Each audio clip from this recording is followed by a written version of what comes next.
That day, the main character was playing his favorite game as usual. He was riding on a subway train and nothing strange was happening, well, almost nothing. Suddenly, a network connection error appeared on his phone screen and the main screen started loading. Then the young man woke up. The smartphone screen still showed the network connection error and the main screen loading. Suddenly, the main character realized that for some time now he had been sitting on the floor. The hero raised his head and saw that he was not on a train or in the subway at all. The young man saw a throne room and people unfamiliar to him in front of him. He was sitting on some kind of magical seal, and next to him was another young man and a girl in a school uniform. An unknown young man reached out to the girl and asked if she was okay. The girl said that she was okay and then thanked him for his help. The girl grabbed her head and asked what was going on here. The main character turned his attention to the girl and the boy and thought that they had also been dragged in without explaining anything. The main character starts to get back on his feet and thinks that maybe he was just summoned to another world like in the manga or game. After some time, the king, sitting on the throne, greeted the brave heroes who had arrived. The main character thought that it was simply impossible that he had fallen into one of the biggest clichés in games. At this time, the man on the throne introduced himself as the king of this kingdom, Joseph Roa Paysnot, and now his kingdom is in a difficult situation due to its proximity to the demon continent. So he turns to the brave heroes and says that they could defeat the demon lord for them. The protagonist thinks that the king is talking like an idiot and he doesn't look like he's in any trouble. Then another person approaches them and asks to let him explain everything, but first if he could know their names. The main character says his name is Sakurai. The girl introduces herself as Takanashi and the other boy is called Watanabe. The man is happy that their long dream of summoning heroes has finally come true. He calls the trio brave heroes and says that they believe that the three of them have the potential to become much stronger than ordinary people. As His Majesty just said, their kingdom is located right after the demon continent. And so they need them to become stronger and crush the demon lord. Sakurai smirked and asked if they really took him for a fool. The protagonist thinks that it seems that the other two do not particularly sympathize with the king either. The man turns to the brave heroes and asks them to open their status windows so they will be convinced of their strength. Then there is an unexpected silence. The boys and girls look at each other and do not understand what is required of them. The man was surprised and said that it was very careless of him because they had never seen a status window before. A man demonstrates how to properly open a status window and what to say at that moment. By simply saying the right command, they can see their current state. Sakurai sees that something has suddenly appeared. The main character realizes that this world is very similar to a game. His nerd blood just boils from this. He also gives the command to open the status window. The girl and the boy are surprised by his sudden action. They look at each other, nod at each other, and also use the command to open their status windows. Sakurai looks at the screen that appears. He was level 1 and his job was a priest. All of his stats were low and his recovery was a whopping 100 points. Sakurai had a support role. He smiled awkwardly and thought that this was the most imbalanced build he had ever seen. So he had 3 skills, one of which was the language skill. So that's why they can easily understand each other despite the fact that they are from different worlds. In addition, there is also healing and regeneration. What can I say? These 2 skills are also very useful. And the fact that he has the job of a priest means that he is a healer. The man is surprised and says that he is a healer. This is a very rare hero. There is an advanced job for a healer here called a priest, and the most impressive thing is that he can heal any injury no matter how serious it is. The young man smiled awkwardly. He simply showed how to aim out of habit, but if you think about it, in this world, aiming is the initial work before a priest. Okay, he thinks that for now he will say that his job is a healer. The girl says that her job is a sorcerer. The man says that this is wonderful and this is an advanced job for magicians. The young man says that his work is a hero. Everyone in the room is shocked. Mr. Watanabe really is a hero. Sakurai knows he sympathizes with him. It sounds like a big problem, but if he's being honest, out of the 3 of them, he's the least heroic. The man says there is one more thing. By leveling up, they can increase their stats as they please, so they should not forget about it. Watanabe asks if he can really raise them himself. He then asks if he can use the 50 points they have. He's not sure which stats he should raise. Sakurai looks at his status window. The man asks Watanabe if he still has his glasses. The man says it must be a gift from the gods because he is a hero. Usually they have to level up to get points. Sakurai understands that it's just like in games, that is, points can be used to level up attack, defense, magic, and recovery. Sakurai then apologizes and says what is the average value for the characteristics here. The man replies that it is usually around 20 to 30 depending on the person's job. If he manages to raise them above 50, then you become so strong that no one will object to you until you want to become a first-class master. Watanabe and Takanashi don't understand what they are talking about, but Sakurai is thinking at this moment. He thinks about 50 points, that his recovery has as many as 100. If 50 is enough to be called a master, then how strong is he with 100 points in recovery? He thinks he has legendary strength. Most likely, this is more than enough to never invest points in him again. He is not sure, he should check it. The young man remembers his old scars which he had after a traffic accident in childhood. Because of him, he never wore short-sleeved clothes. This is a perfect opportunity to test the skill. The young man looked around everywhere and used the treatment. Then he tries to feel his scar and realizes that it has completely disappeared. I guess this means that he can heal not only fresh wounds but also old ones.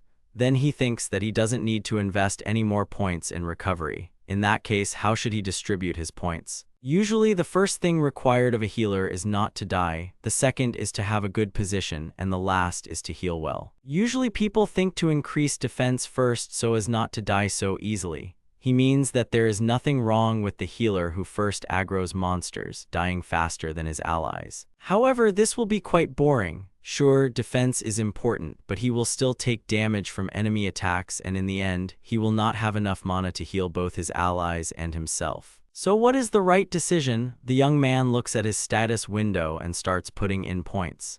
He thinks that he should just avoid everything, so he puts all 50 points into dodging. You can better support your allies if you don't take damage. It sounds weird, but this is the ideal path of a healer, according to the protagonist's theory. And the faster his allies defeat their enemies, the faster they can move forward. Takanashi turns to the boy and asks, addressing him by name, if he has finished distributing his points. The boy answers in the affirmative and says that he has put everything into dodging. The man started shouting and asking what the boy just said. The men were asking if Sakurai had really put all his points into dodging. He should have put all of them into recovery if he was a healer. The man called the boy stupid and said that he would not be able to heal even a scratch and would be just a dead weight for the two. He asks why he did not consult him before. Sakurai was surprised and said that he thought he would be fine if he had 100 recovery points. The man continued to shout, asking if he had any brains at all. He told him that being a healer is a rare job. The king started shouting for them to throw this idiot into prison immediately. He says that this useless man is not worthy of being called a hero. The girl tried to stop his majesty and said that this was very wrong. She is sure that Sakurai had his reasons for doing this. The king starts shouting and asking how dare they tell him what to do. After some time, the young man was taken down to prison. The knights throw him into a cage and laugh, which one can only imagine that such a useless healer as Sakurai exists. The man swings his fist at him and orders him to die. Sakurai tries to cover himself with his hands and then abruptly moves to the side and dodges. The guard even froze for a moment. He didn't understand how he could have missed. Sakurai also didn't understand what had happened. The man then also tries to hit Sakurai, but the boy dodges again and again. Another man asks the first man what he is doing. The man says he tried to punch this useless, stupid man in the face, but he somehow managed to dodge all the punches. The man told him to stop talking nonsense. Sakurai thinks it's because he put all his skills into dodging. The man swings his leg and asks what the useless aimer will do in that case. Suddenly the man misses and the young man dodges at that moment. They try to strike one blow after another but misses. They did not understand what was happening and what was wrong with this guy because he is just a healer. They both tusked and said that it was very disgusting. They then locked the boy up and left. Sakurai laughed and said that it served them right and then asked which of them was useless now, unlike the soldier who couldn't even hit the healer.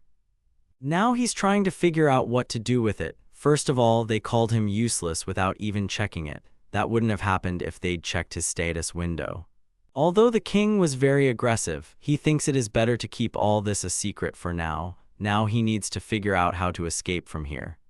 True, he believes that he will not be able to move freely outside. He was called to a rather problematic place. I wonder what those two are doing there now. The only thing he can say is that he now feels sorry for them. Probably, for now, he will think about the future and test his skills. The young man opens his status window and thinks whether he should be injured to use healing. However, if possible, he would not like to harm himself. After all, the reason for choosing such a build is very simple. He does not want to get injured. So only regeneration is left. Regeneration is one of the basic spells from classic RPGs. He just uses regeneration on himself. The young man uses regeneration and feels a wonderful warmth, like during healing. He does not know how effective it is. He is interested in how many times he will be able to use this skill. Sakurai begins to use skill after skill. His body begins to be enveloped in warmth. He thinks that it feels like being tanned in the sun. He still doesn't feel any discomfort. It doesn't look like he's depleted his mana. There must be some limit to using this skill. Does this mean that his mana reserve is simply huge? If in this world, those who have 50 points in characteristics are considered strong. He wouldn't be surprised if he, who has 100 points in his stats, became the greatest healer in humanity. He's so glad that the king doesn't even know about it. He thinks there's no problem with his healing abilities. He would also like to have a more diverse skill besides healing and regeneration. But then again, he is still level 1, so maybe there will be a chance to raise it in the future. He closes the status and sighs. This warmth was very soporific. He thinks that he will wait a little longer before running away from here, but now he will sleep. Then two people come down into the chamber, a young man and a young woman. The young man says that he is surprised that Sakurai can sleep in such a place. The girl says that he must be very tired after everything that happened to him. The young man says, laughing, that he has nothing to say. Then the girl wakes him up and says that he is a sleepyhead. Then the young man wakes up and rubs his eyes. Sakurai wakes up and wishes Watanabe and Takanashi good morning. The boy was dressed in a knight's uniform and the girl in a beautiful dress. The young man says that the king has agreed to release him from prison, so they should leave this place quickly. Sakurai smiles and says thank you very much to them. The three of them have been summoned to a completely different world where a level system like an RPG is the norm. Watanabe asks the boy how he feels and if everything is okay with them. Sakurai says that he is perfectly fine. Then they enter the room and the young man is surprised that everything here is completely shining, and on the wall there is a picture of the current king.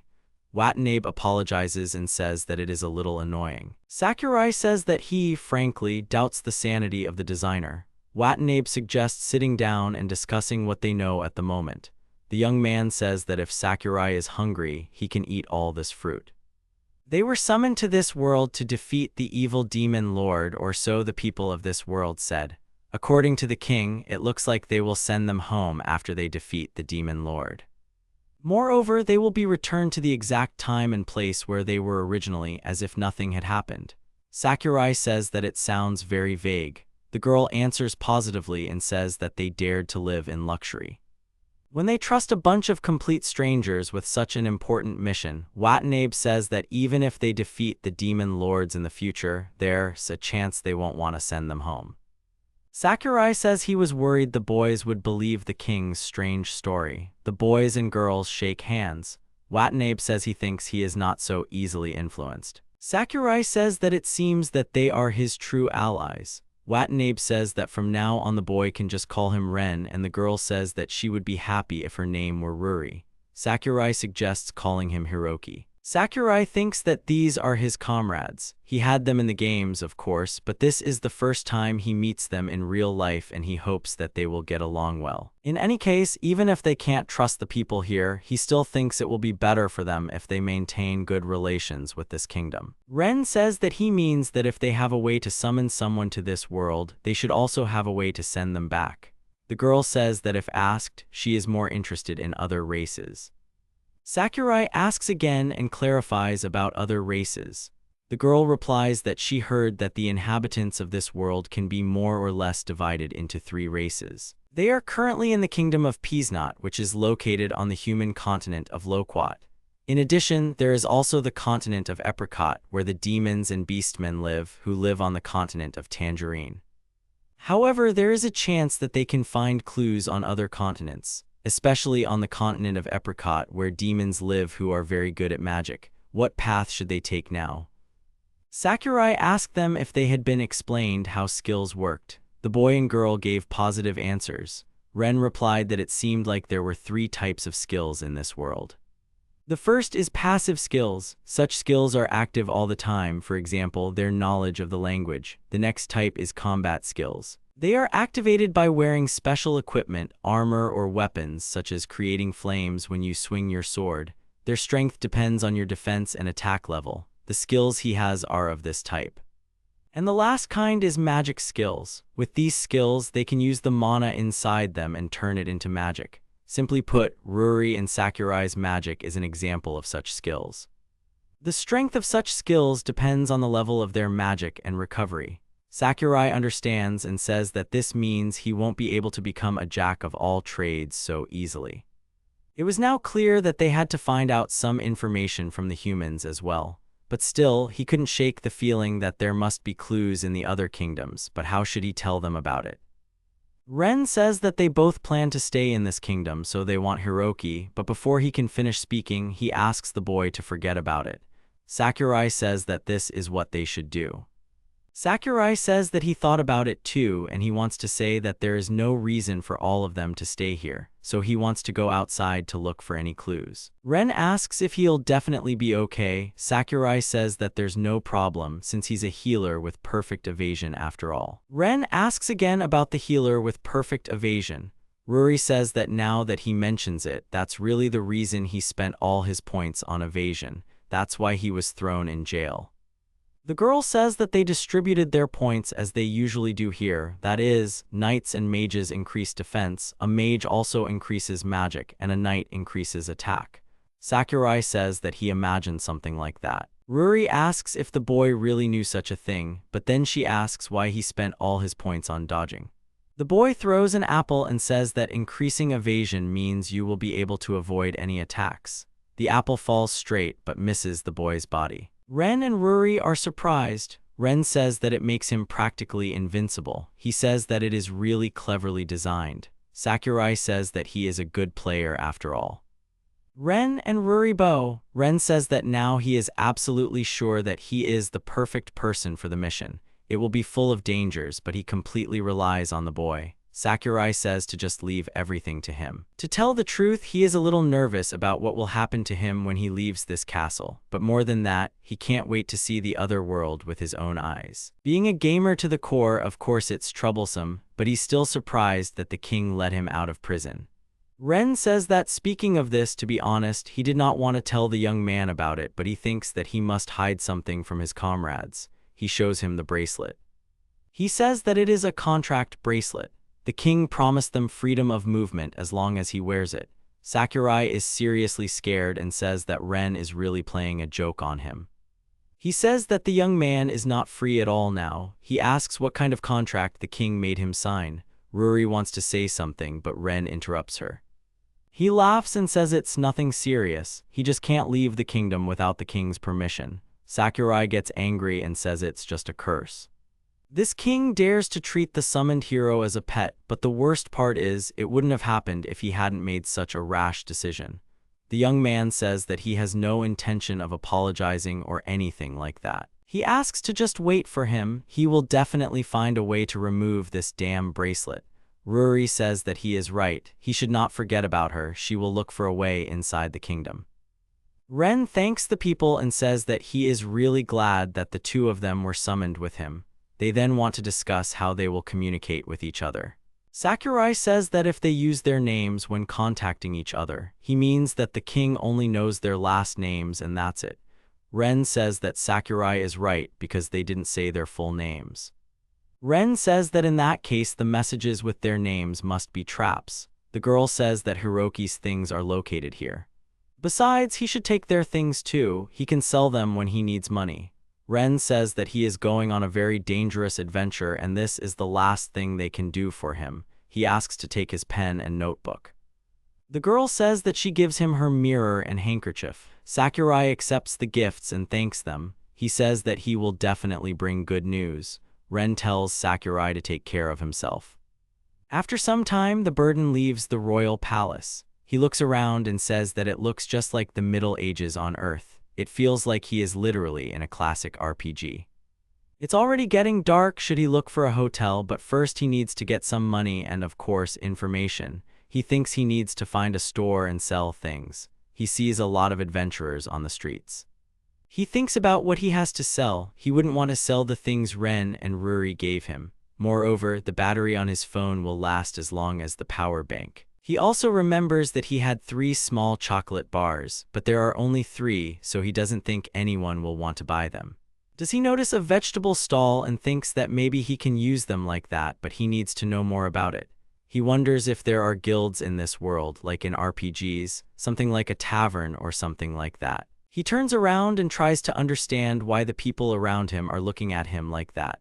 Then he notices his clothes and thinks that they look rather strange and unusual. He thinks he needs to buy new clothes quickly. Healers and magicians usually wear robes, but he would prefer something that would be easy to move around in. Then the young man notices a sign. He tries to figure out where the Adventurers Guild is. Then he opens the status window. He realizes that his status bar is written in Japanese. It turns out that knowing the language doesn't work on text. He falls to his knees and realizes that the sudden end has happened at the very beginning. Then someone approaches the young man and asks if everything is okay with him. Sakurai says that he does not know where the guild is located. In front of him, he sees a cute girl who asks him if he is lost. Then Sakurai realizes that he is being helped like a little child, and it is so embarrassing. The girl says that in fact she also lost her friends. The girl says that she thinks that she and the boy are in the same boat. She also heads to the Adventurers Guild. The young man then asks if the girl is a mage. She answers yes, then says that she recently defeated the slimes on her first mission and she was returning back to get her reward. The young man realizes that he can earn money by fighting. Then Sakurai says that he understands everything and then suggests that they look for a guild together. The girl agrees, but then someone from the wall calls her Tina. They said from the wall that they found her. Sakurai asks the girl if these are her friends. The girl gives a positive answer and says that Floyd and Dine are calling them. They shouted that they were very worried after she suddenly disappeared. The boy then asks Tina who is next to her. The girl says that it is another lost child. The boy says that he is glad to meet her and his name is Hiroki. Tina says that the boy is looking for a guild. Then a man comes up and says he can come with them. The man says his name is Floyd and he is an adventurer. The young man next to him says his name is Dine. The girl extends her hand and says that her name is Tina and she is glad to meet her. Sakurai shakes the girl's hand and says that the feeling is mutual. The man points his hand and calls Sakurai in that direction. At this time, Dine asks Tina if she is okay. Then he shows the young man one place and says that it is the strangest building in the area and he cannot miss it. The man says that this is the Adventurers Guild. Sakurai asks if this is an Adventurers Guild. The man answers positively and says that it looks very reliable. After all, in case of an emergency, it will become their headquarters. The man laughs and says he's not sure a dragon can't get in. Sakurai asks if monsters can really get into the city. The man answers in the negative and then says that the last time this happened was about 100 years ago. Sakurai says that he understands everything and then thinks that he should hurry up and raise his level, just in case. Then they enter the Adventurers Guild. He is happy that he is here and every gamer would dream of being here. The man says that they are now going to report on the completion of the task, and then he asks if he really needs to register now. Then he needs to go in that direction to the left counter. He tells him to let him know if he needs anything. Then the girl at the reception says her name is Hala and then she asks how she can help the boy. He thinks that it really is a beastman. Her cat ears are twitching cutely, which means that there is also one beastman in the human kingdom. Her ears and says that it is very rare to see beastmen here, but unfortunately she is a half-breed. Sakurai apologizes for looking at the girl like that. She says that everything is fine and everything is okay. The young man says that his name is Hiroki and he would like to become an adventurer. The girl asks if he is really here to register, then she will explain everything to him. The young man agrees with the girl. The girl says that usually the Adventurers Guild in relation to the 3 continents is a neutral force, and in their ranks there are many representatives of any race because anyone can join. Sakurai asks if there really are demon adventurers here too. The girl agrees. The girl says that after the young man registers, he can take as many tasks as he wants. They can be taken from that wall over there. The young man says that to tell the truth, he cannot read. The girl tells the young man not to worry because he can get advice on assignments right at the counter, like those people. The girl asks the young man to be extremely careful when choosing tasks. There were many who said goodbye to life because they took on more than they could handle. The boy thinks that the girl is right, and no matter how much this world is like a game, it will all be over if he dies. The girl thinks that's it and the boy can register. Sakurai agrees. Then the girl hands over a piece of paper and says that the young man, in this case, must fill out this form and pay a 3,000 lata fee. Sakurai is surprised and thinks that it is not free. The girl says that she forgot that the boy cannot read and then asks if she can fill it all out for him. The boy thinks that he believes it will not be as easy as he imagined. He needs to come up with an excuse. The boy says that he has just left the village and has no money, so can he sell some of his things? She says that the guild will be happy to buy them. She asks what the young man wants to sell, but the girl says that this one has very bright packaging and they have never seen anything like it before. The young man says that this sweet is called chocolate. The girl says that she is very sorry, but she is afraid that it will be difficult to exchange it for money. The young man says that in that case, would the girl like to try one chocolate bar? If she likes it, he'll give her the rest, but she'll pay a registration fee in return. If she doesn't like it, he won't ask for money for what she ate. The girl says she thinks one chocolate bar won't hurt her. The girl sniffs the chocolate and says that she has never smelled anything like it before. The girl chews the chocolate and feels nothing. However, then she starts shaking all over and says that it is simply incredible. Sakurai says that he is glad that the girl liked it. The girl says that the chocolate bar began to melt immediately as soon as she put it in her mouth. In addition to being a little bitter, it is also sweet. The girl says that they have agreed and she will pay the registration fee and buy the rest. Sakurai thanks her for her help.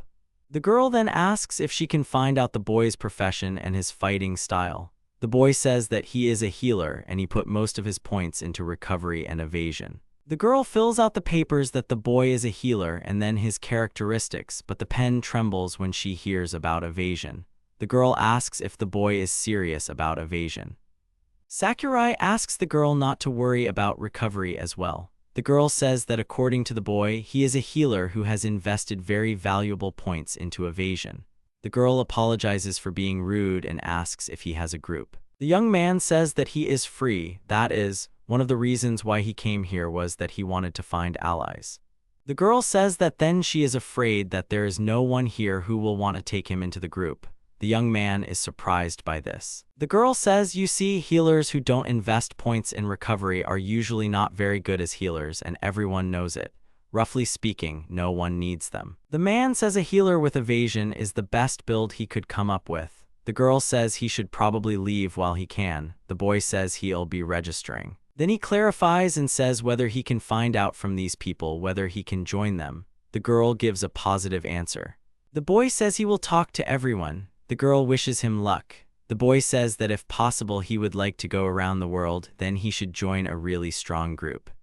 He apologizes and approaches the group. He says that he is currently looking for a team to join. He asks if they need a healer. The man says that the guy has a very rare profession. Then the young man thinks that they seem to like him, although this is not surprising since the healer is in great demand everywhere. The man says that would be great. He then asks the boy if he has any experience in fighting or working in a team. The boy says that he does not have any, but then asks not to worry and says that they will not have to protect him. The man asks what the boy wants to say. Sakurai says that he has a lot of points in evasion and is confident that he will not receive any damage from attacks. The team freezes for a moment. The man apologizes for interrupting him and then says that he doesn't think the boy will join them. Sakurai is left alone. He thinks that if only they could understand the greatness of evasion. However, there is nothing to be done. He must simply find another team. After a while, he sees people sitting at a table. He introduces himself and says that he is a healer and is currently looking for a team. The man says that a healer is very cool. The girl adds that as he could see, they consist only of vanguard fighters. The young man asks if he can join them. He thinks that this is another good meeting. The girl asks what skills the boy can use because it would be great if he also had a shield. The boy realizes that he doesn't have a shield. The boy says that he's new, so right now he only has healing and regeneration. The girl sighs and the boy thinks that they may have changed their minds. The man says that as long as he has treatment, he thinks that everything is fine. However, in that case, they need to change their formation. The young man says that it is not a problem. After all, he is a healer with evasion. This time, he is going to properly explain to them all the benefits of evasion. He says that since no attacks can harm a healer with evasion, there is no need to protect him, and even if he takes damage, he can be healed, so they don't need to worry. Suddenly, the man stands up with a bang. They leave and the man asks the boy to look for someone else. The girl says that besides that, they need another useless member of the team. Suddenly, he notices the elf girl. He sees the huge luggage on the girl's back and thinks that it is too big to be carried by an archer. He thinks that this is who the girl was talking about when she called the team member useless. He assumed that, so he thinks that he will have to carry luggage for the other team, and maybe that's not bad. He forgot that he is not very strong. He thinks he's really confident if it's for show. He suggests that he find another team. That suddenly everyone started to disperse. Everyone has moved away from him and the young man thinks that it is useless. Suddenly the girl at the reception desk calls him and says that he can still cancel the registration if he wants. The boy asks the girl if he knows where to find monsters. The girl says that he can run into them outside the city or in a dungeon.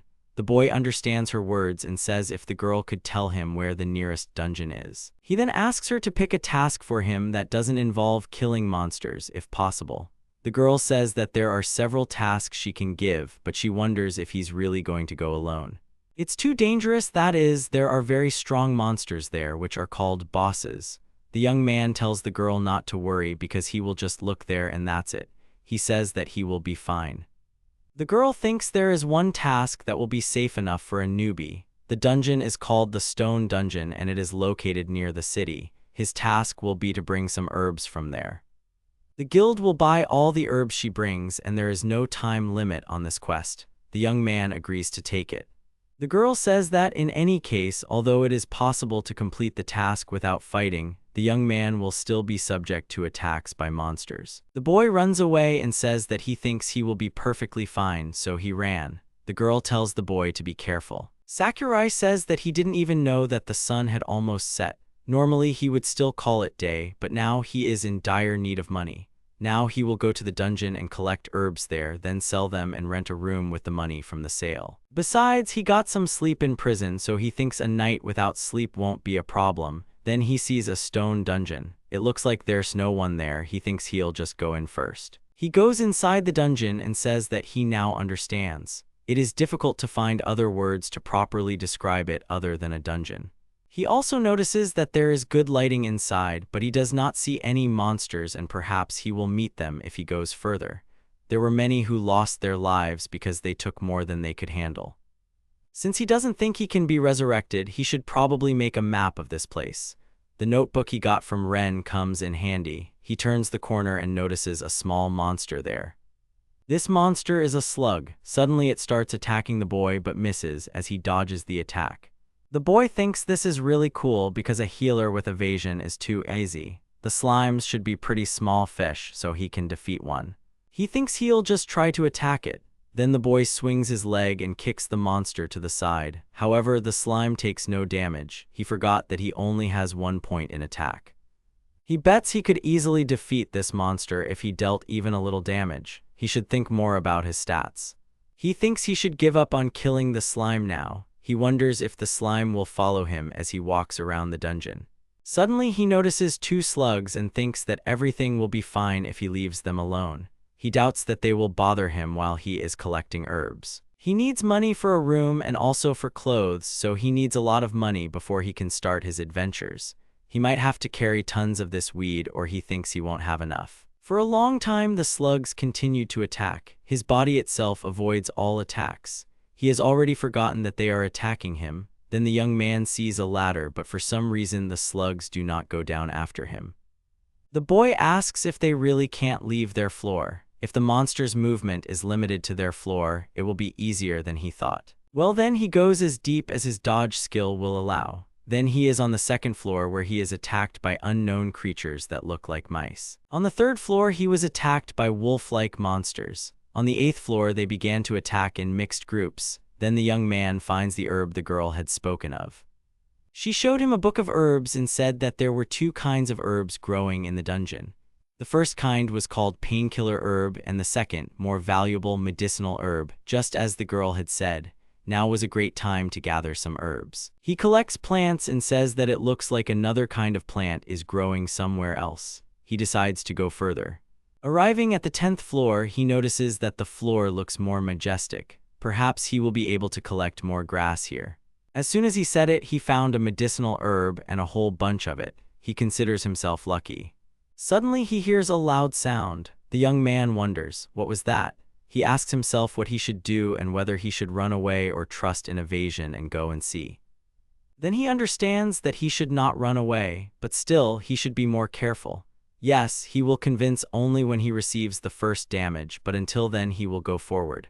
The young man looks out from behind the corner, and then fear is described on his face. He thinks that this monster is definitely on another level. He thinks that this monster is like a damn horned bear.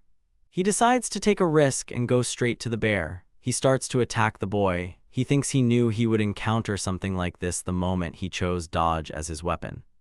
The monster makes a swing but misses. After several attacks, the young man continued to dodge. The monster did not understand why he could not hit. Sakurai says that it is definitely unexpected, or rather, he would never have thought that it would be easy. He cracks his neck and prepares to continue collecting herbs. Come to think of it, a bundle of medicinal herbs costs 1,000 lots. He thinks he will earn a lot from this easy task. However, he doubts that it would be as easy if he fought him. There should be 20 bundles of grass here, and that should be enough to rent a room. He thinks it's worth it. Then he looks up and sees 5 horned bears who couldn't understand why they couldn't hit the boy. He tries to run away and says that it is not funny anymore. Even if they can't hit him, it is still scary. Suddenly, the young man notices a door. He thinks that there is probably a treasure room there, or most likely it is the entrance to the boss room. He was already thinking about going back, but hadn't he already decided that he would go forward until he took damage? He thinks that he can easily deal with 5 bears, so he thinks that the dungeon boss will be fine. At this time, the bears also continued to aim at his head. All is well, and the young man decides to enter the treasury. He opens the door and apologizes for the intrusion. He looks around the room and thinks that this room literally screams that this is the boss's room. He looks at the monster and realizes that this monster is an orc. Such monsters are the first to appear in games, but to see him as a boss like this is very scary. He is afraid and thinks that this is a scary situation and asks someone to give him a weapon with him. The monster strikes but misses. Does Ent understand why he missed? The boy starts laughing and jumping around this orc. He sings a song and calls him baby and asks if he wants to win, and then asks him to come back when he grows up. The young man says that he is not really losing to him. Then he decides to see what they have here. Then the young man notices a passage. The orc following the young man gets stuck in a narrow passage. The young man thinks that it is probably unthinkable in this world to pass the boss room without defeating him. He opens the door and sees a chest there. The young man rejoices and says that this is a treasure chest. He sees a magic circle right behind the chest and thinks it's probably a teleporter. He approaches the chest and says that this is, after all, a beginner-level dungeon.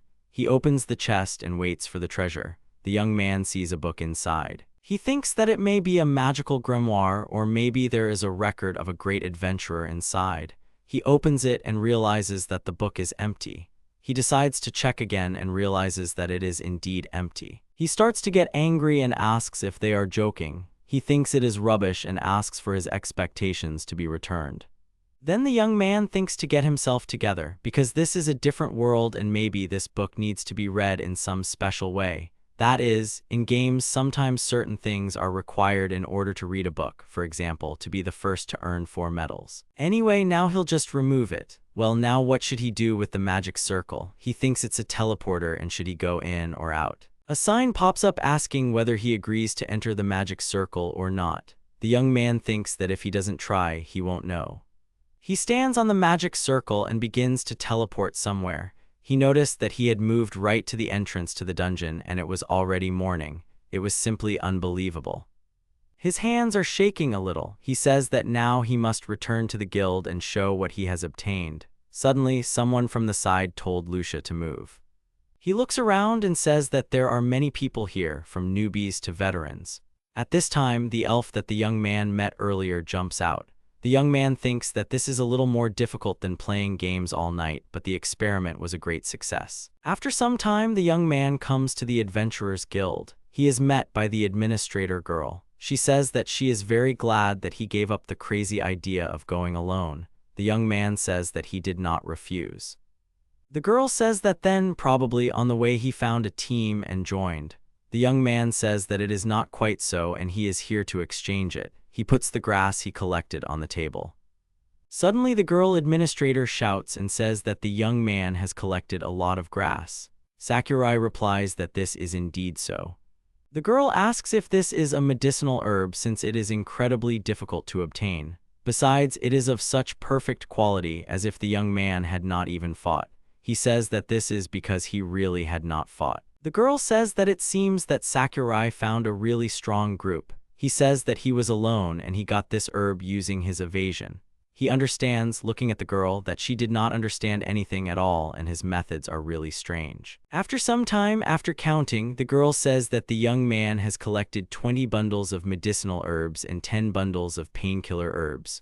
Altogether, it will cost 25,000 lots. The girl hands the boy a bag of money and he thanks her. The boy thinks that with this he will be able to buy things. He rubs his face against his money. He also says that the young man has something interesting that might interest her. The girl asks what it is. The young man says that he found an empty book in the treasury. The girl doesn't understand anything. The young man shows her a book and says that its pages are just blank. The young man asks her. He wonders if she is speechless because it is just garbage. He also thought it was just garbage. The girl starts to tremble and says that this simply cannot be. She holds a real book of skills in her hands. The young man is also surprised by this. The boy says that he can get the skill, but isn't it empty? The girl says that it is empty and the brown cover is the least valuable kind. But even so, this book costs 10,000 lots. The young man asks if it is true, but the girl tells him that she is not joking. The girl is thinking about using it or selling it, that is the question. The young man says that of course he will use it. A new skill is more valuable than money. The girl offers to teach him how to use this book.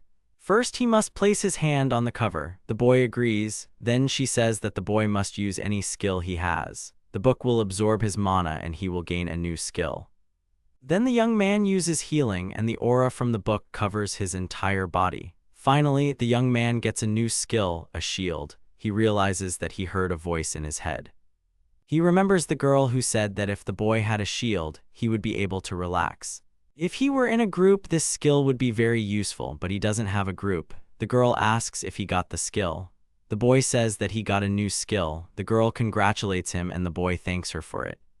The girl says that she thinks Hiroki will become a great adventurer, even though he tried all day yesterday to join the group, but he shows amazing growth. Then she approaches him suspiciously and says that those sweets called chocolate were very strange. She wonders what he is like. The boy thinks to himself that he is one of the heroes summoned from another world, but he cannot say it, so he says that he is an ordinary boy from a neighboring country, from a country called Japan. He tells the girl that it is time for him to go, so he thanks her as he leaves. She tells him that if the young man needs anything, he can come to her for advice. Now, before heading to the hotel, he would like to try something. The young man smells a pleasant smell. Suddenly, the man from the shop says, "Is the man really hungry? He has some great shashlik here." The young man says that the man is right because he spent the whole night in the dungeon without food or water. He will take a couple of kebabs. The man says that one shashlik costs 300 lata. The young man says that he will take 3 pieces. The young man begins to gobble up the juicy pieces of meat. He tells the man that these spices bring out the taste of the meat perfectly. This food is simply delicious. The man laughs and says that he is right. Then he looks around the street and thinks that this place looks like a market. He also asks for juice from another ant and buys it for 300 lots. Then the young man sits down by the fountain and thinks that he needs to rest a little. Then the young man looks around at the people and remembers the words of the guild administrator girl, who said that almost everyone here is human. She said there aren't many beastmen here, but he thinks it's because this is a human kingdom. He wonders if the other kingdoms really have mixed populations too. The young man smiles and thinks that he is in another world, so he wants to know more about its population. He wonders if there are high elves here. Although, if you think about it, that girl who was carrying a huge amount of things was an elf, although he doubts it. If he met her again, he would definitely determine this. Now he decides to open the status. The young man really sees a new skill. He wants to test it, so he decides to move away from the city. The young man then returns to the drink vendor to return the mug and thanks her. The other woman says to the young man that his clothes are rather unusual. The young man looks at his t-shirt and says that these clothes are from his homeland, but he himself thinks that he needs to buy new clothes. He approaches the woman and asks if she has any simple clothes. The woman answers yes. She says that the boy is still young, so these clothes will suit him. He looks at the clothes and thinks that the fabric seems thin, but he will use it for leisure. Then the young man says that he would like to buy another bag. The woman says that altogether it will be 2,800 lots. After some time, the young man decides to test his skills. He goes outside the city and sees a slug in front of him. He thinks that this is great and slugs are just right. The young man thinks that they have not changed and are still just as cheerful. He wants to make pets out of them. The young man then uses his new shield skill and a layer of light appears around his body. He invites the slimes to all admire his shield. The slime attacks, but the monsters miss. It turns out that he always dodges and can't test the shield. He wonders if the shield will be of any use. He can't go home like this while he's glowing. He thinks that the shield will work until an enemy hits it. He wonders if there is someone stronger here. The young man hears a sound and thinks that there are newbies there. He sees a young man and a girl and realizes that they are Tina and Dine. He wonders what to do with Floyd at this moment. It doesn't look like he is anywhere nearby. Dine attacks with a sword but misses, and the girl uses fire magic. Sakurai thinks that they are just training. It seems to him that they are trying to raise their levels, but do they really need to put in so much effort, although he does not know the norms of this world. The slug then attacks and hits Dine straight, causing the boy to fall. Sakurai is scared by this. The slug then attacks Tina. The boy thinks he should help her, then immediately uses a shield. Suddenly, a layer of light appears around the girl and the slug bounces off it. The girl is surprised, and the boy realizes that his skill works on others too. Dine yells at the girl to attack. The girl agrees and uses her ability, summoning fire. The slug dies. Dane sighs and says that they somehow did it. The young man sighs with relief and says that now it is time to leave quietly. Then the girl notices something shining in the bushes and calls Hiroki. The young man comes out of the bushes. The girl says that it was really Hiroki who saved them and she thanks him. Dine is also happy about the young man. The young man greets the girl and thinks to himself that he is very glad that he saved them. Dane says that he can call them simply by their names. The young man asks if they are sure, to which Tina replies that she agrees. The boy says he thinks it's a bit difficult with someone older than you, but they can just call him Hiroka. Dine asks about age and says, aren't they the same age? He says he's 15 and Tina says she's 13. Sakurai says he's 19. They are very surprised. Sakurai thinks that he looks younger than his age and that is problematic. Dine says that it is surprising because they are about the same height, so he thought that they were about the same age. Then Dine starts screaming that Hiroki is in danger. There were several slugs near the boy. Tina screams that there are 3 slugs with him, and Dine asks him why he is standing there and not running away or defending himself. Hiroki says that he will be fine. At this point, Dine shouts for him to turn around. However, the slug misses. Dine and Tina are surprised by what they just saw.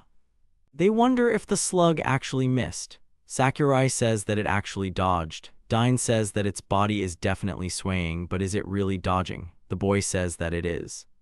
The young man says that thanks to this he even received a skill book. Dane asks if this was really possible.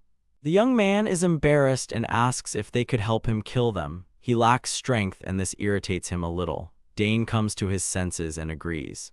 Hiroki says that this is wonderful and if they kill them, they will help him a lot.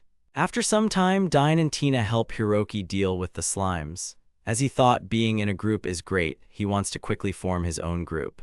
Finally, they dealt with all the slimes. Sakurai said that he was glad that he met them. He was sad because he couldn't hit them at all. Dine and Tina were tired. The young man said that it was not a problem. Tina said that she ran out of mana.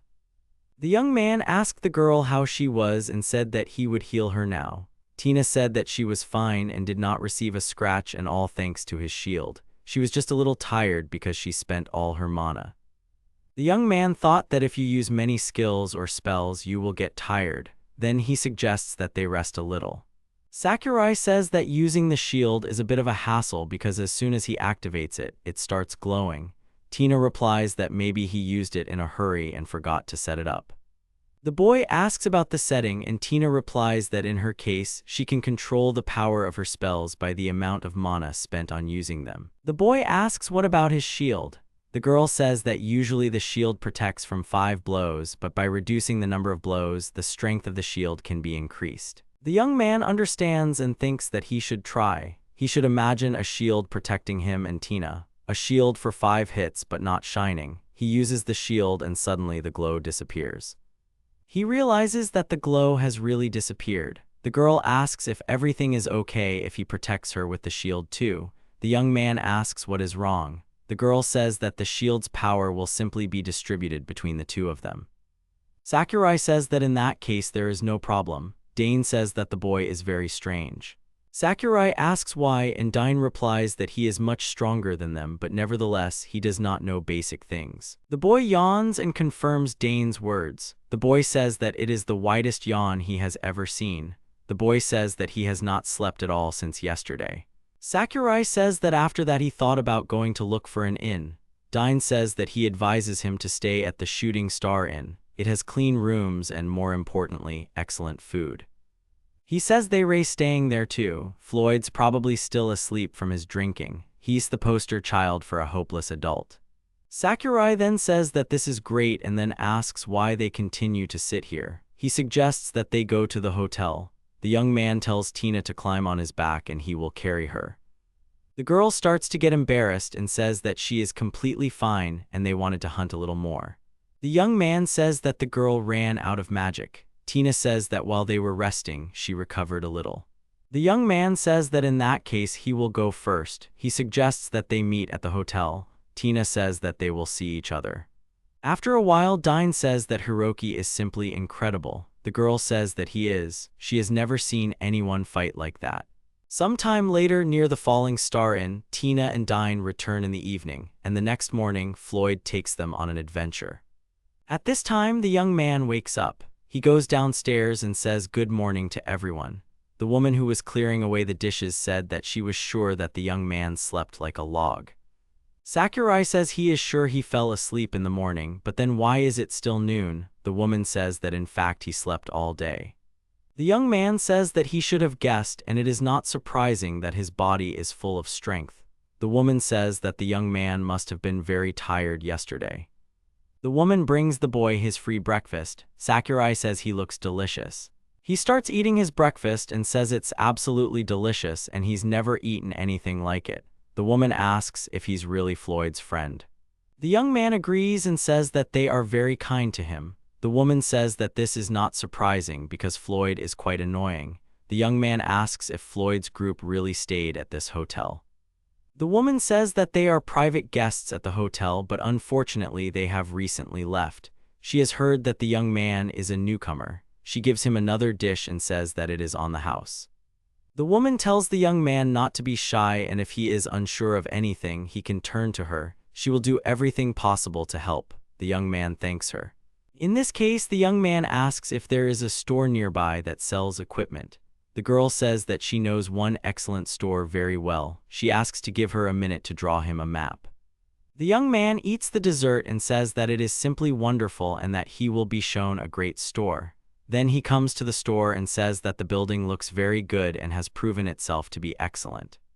The young man goes inside. He says that everything inside also looks quite exquisite, and besides, the goods here are also very attractive. A man meets him and the young man is very surprised that the man is a gnome. The man says that the young man has a strange outfit. He sees an adventurer and asks what class the young man is. The young man says he is a healer, and the man shows him the robes and which way they are. Sakurai smiles and says that he is looking for comfortable clothes that will be comfortable for dodging. The man asks why he is looking for such a thing. The boy says that it is because he has put all his points into dodging. In fact, he thinks that a healer who can dodge any attack is the best. He asks if the man thinks so. The man says that the boy is really very strange. But unfortunately, no team wants to accept him, and he really thought it was a great idea. The man is ready to bet that the young man made the biggest mistake of his life. The man says that the young man had to play around with his characteristics like that. He thinks that the young man should forget about becoming an adventurer. Sakurai denies and says that he does not regret at all that he spent everything on evasion. The man asks what even though no team will accept him and what he will achieve alone. The young man says he doesn't care if he's alone. He seems to have prepared himself for the worst. The man says he was sure he would one day meet someone who would understand him. The old man will root for the young man. Just like them, the monsters will only become stronger and stronger. They will adapt, and when they meet heavily armored adventurers, they will fight even more fiercely. However, he doubts that there are many monsters that can stand up to agile adventurers. The youth believes that this is true. Even if you are a high-level adventurer, if you do not invest points, your evasion will always be won. The young man is very glad that the old gunsmith agrees with him. The man says that it will not be easy for him to find a team, however. The young man knows. Then the man asks the young man how much money he has. He says that he has something around 15,000 latas. The man says that this will only be enough for some non-enchanted equipment. For enchanted items, at least 50,000 lots are needed. The young man asks about enchanted items and asks if this is the equipment that increases your stats, like the one they use for forging. The man says that it is so. He asks the young man if he knows that they, the gnomes, are the best at blacksmithing. The young man begins to beam and thinks that he knew all along that he was a real gnome. But what's more important is that he didn't know there was enchanted equipment here. The man says he should try touching them. He'll understand what the man is talking about. The boy touches them and sees that the armor has +3 points to defense. The boy asks the man if he has anything that increases evasion. The man asks if the boy really thought he had such junk. Sakurai asks again, but the man tells the man not to look at him like that. The man says it's too early to give up. If there's no such thing here, he'll just do it for him on purpose. The young man says that he understands and then he will earn some money. He asks the man if this will suit him. The man says he doesn't mind. The young man thanks the man and asks if he needs 50,000 lots. The man tries to grab the boy and stop him, but misses. The boy turns around. The man says that he has enough money for unenchanted equipment, so he suggests that he go and choose it. He will be able to enchant him for evasion later when the young man has saved up money. He calls him to follow him. The young man agrees. He shows him different equipment and asks if he likes it. The boy asks if the man really made it himself. The man says his niece made the gear. They often argue because they disagree on whether design or functionality should be prioritized. The young man notices the suit and asks the man how much it will cost. The man says that it actually costs more than 15,000 latas, but he will give him a discount. The young man is happy. He offers the young man to try it on. He puts it on and says that it looks like it was tailored for him. The man laughs and says that the young man doesn't look like a healer at all. The boy says he is sorry, but he has no desire to lie about his class. However, again, he pretends to be a healer when he is actually a priest. Then he thanks the man for everything. He says that he will go and collect more herbs so that soon he will have money. The man asks about the herbs and then clarifies whether the young man is collecting them in the slime cave. Sakurai clarifies about the slime cave. The man is surprised that the young man did not know about it. It's a dungeon where there's nothing but slugs, but there are also lots of different herbs growing there. The boy says it sounds like there's a gold mine there. The man says that everyone thinks so at first, but the slugs attack in such numbers that there is no time left to collect herbs. The young man says that sounds interesting. He asks the man to tell him where exactly this dungeon is. He says that of course he will tell him, but asks him not to tempt fate. At least once a year, some newcomers die there. The young man is surprised by this, to which the man says that he had better give up on this idea. The young man says that he will be fine and he is confident in his evasion. The man says that the man is indeed confident in himself. In any case, he should collect herbs only near the entrance. He gives the man money and the man thanks the young man for his purchase. Then the man notices the jewelry. The man asks if he is also interested in accessories. The young man denies this and then asks if the man by any chance has accessories for concluding contracts. The man apologizes and says that it is incredibly difficult to find something like that here. The young man says that he is simply looking for a way to break such a contract. The man apologizes and says that he has never heard of such a thing. The young man, with a sad expression on his face, thanks him for his help and then says that in that case he will go to the slug cave. The man asks him not to forget his advice and not to even think about going inside the cave. Then the young man notices the signs, and most likely these signs are warning signs, although he does not know what is written there. He thanks the people, and so, with their help, he can easily find the cave. True, there are a lot of them. Then he sees a mountain and assumes that the cave is here, but it doesn't look dangerous at all. Then they see wild animals drinking water from the river, and there were slugs splashing in the water nearby. The young man says that it is very visible. Then he turns around and says that it is time to go inside. He enters the slime cave on the first floor and says that he immediately found several slimes. The slimes begin to attack the young man, but miss. They do not understand why their attack did not work. Meanwhile, the young man went further. He looks around the area and says that this cave is really full of herbs. He starts collecting herbs and says that the dwarf man didn't lie and this really is the best place to collect herbs. He also didn't lie about the number of slimes. He looks around and sees that there are already 5 slimes. They were jumping around him and trying to attack. He rubs his chin and says that anyway, except for the painkiller herb, he couldn't find anything on this floor. He wonders if he should go down. The young man remembers the words of the man who told him to collect grass only near the entrance. The hero really wants to keep his promise, but here he will not be able to achieve great success. To enchant the armor, he needs 50,000 lots, and although he has already paid for a night at the inn, he does not have enough money for another day. There is no way he can earn that kind of money by collecting only painkiller herbs. Despite the fact that he bought these clothes at a very good price, he doesn't have a penny to his name right now. The young man looks at his bag where the money should be, but it's already empty. In other words, he has no choice but to go down to the floor with the healing herb. Luckily, the slimes can't follow him to the next floor. Therefore, he will go down to the floor with the medicinal herb and collect the herb that is located next to the stairs. In any case, he needs to find the stairs as soon as possible, but suddenly in a short time there are already 10 of them and it is starting to get annoying.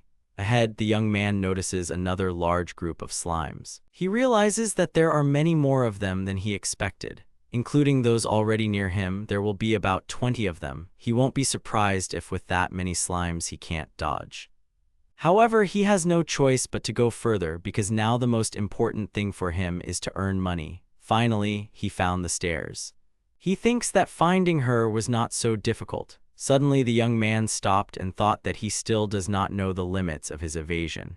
Although he could dodge the attacks of the boss in the stone dungeon, he still doesn't know how good he is. He can dodge. The young man is surrounded by a huge number of slimes, which cannot harm him in any way or even hit him. He says now is the perfect time to find out. Besides, he wants to know exactly how many slimes he can dodge. It's time to experiment. He understands that he should try not to stray too far from the stairs. He also wonders where slimes come from in the first place. If they are slimes, then could it be that they are capable of simply dividing infinitely? Then he thinks about how they are even now reproducing by division. Then he notices how everything around him started to blur. He wonders why. Then he suggests that it might be because of the shield. He remembers how Tina told him that usually the shield protects from 5 hits, but by reducing the number of hits, you can increase the strength of the shield. So the shield is still active even though he cast it on himself yesterday or even the day before.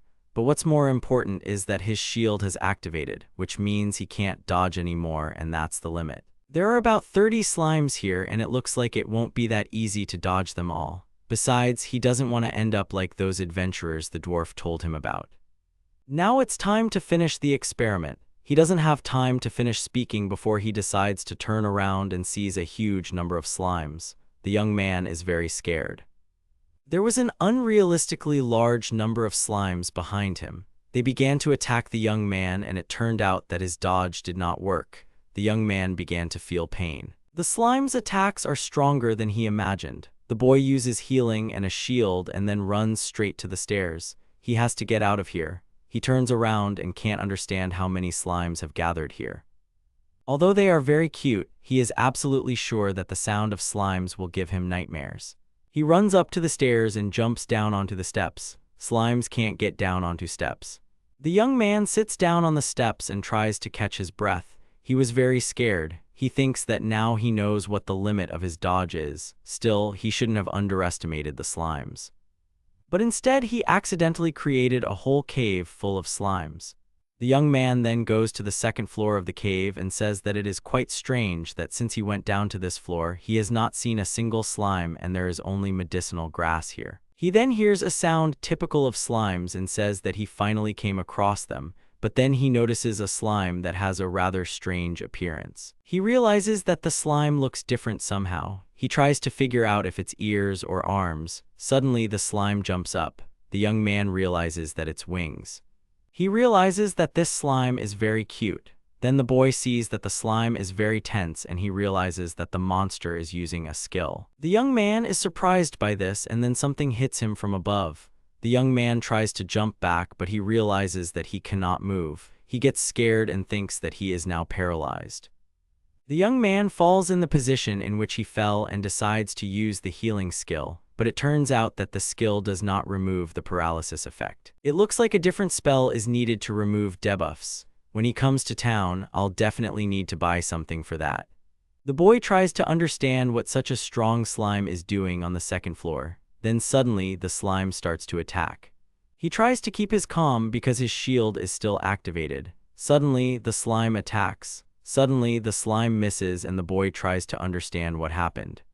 He thought that because of the debuff, his body would not move even a millimeter. He could not imagine that evasion would be activated even in such a case. For some reason, the boy feels like a tree dancing left and right from a light breeze. He thinks about how strong his dodge is. The slime starts to attack, but the boy dodges while lying down. After some time, the slime is already exhausted. The young man asks the evasion to see what it has done. The poor slime's pride was completely trampled. But as much as he wanted to feel sorry for this slime, the paralysis effect was almost over. Once that happened, he would win this battle. At this time, the slime flies up into the air again and uses its skill at full power. It hits the young man again and he says, "What again?" So he just waited for the debuff effect to weaken. Slime thought that this time he would definitely succeed and he perked up. The young man wondered if this would really go on forever.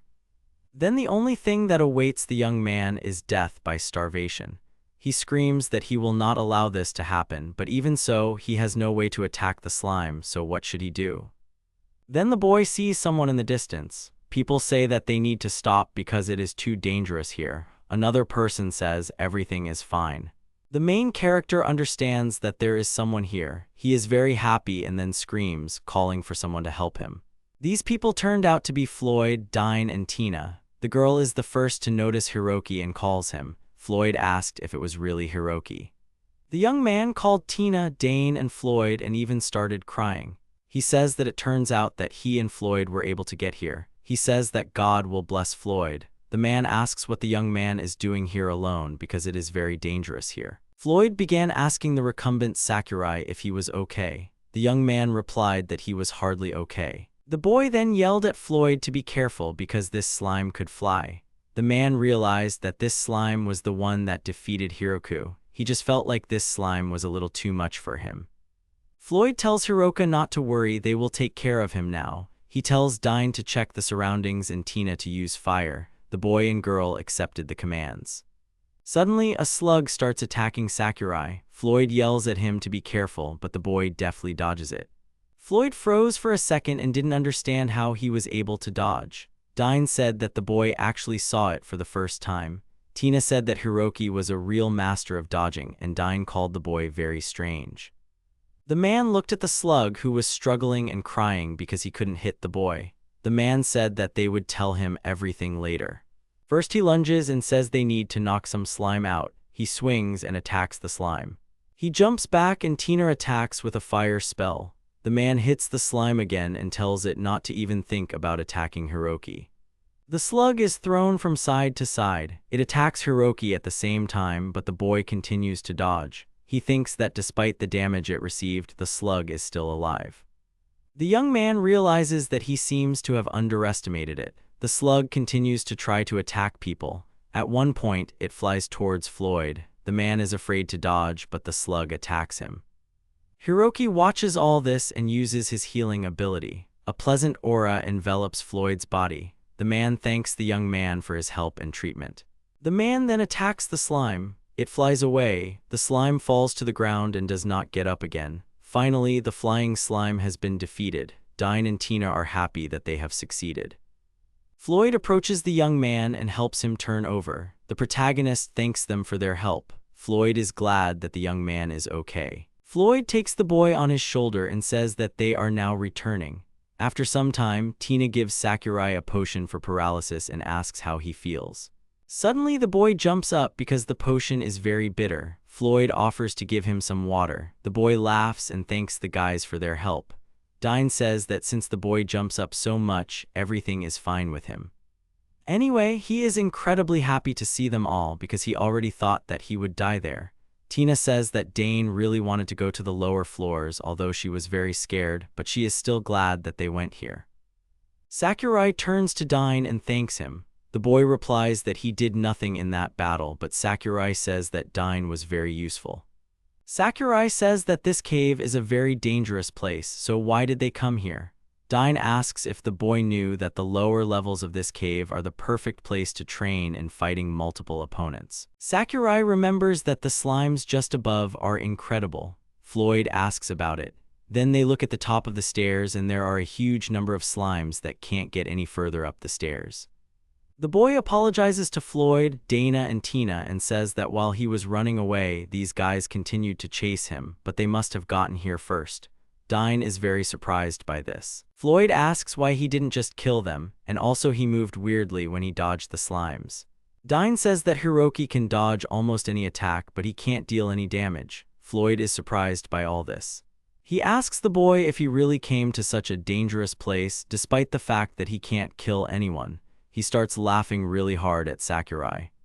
The boy asks what else he could do, since no one would take him on their team after he told them that he put all his points into dodging. He continues to laugh and says it's too funny. Tina says Floyd laughs too loudly. Dine points to the pile of slimes and asks if it doesn't look like a slime buffet.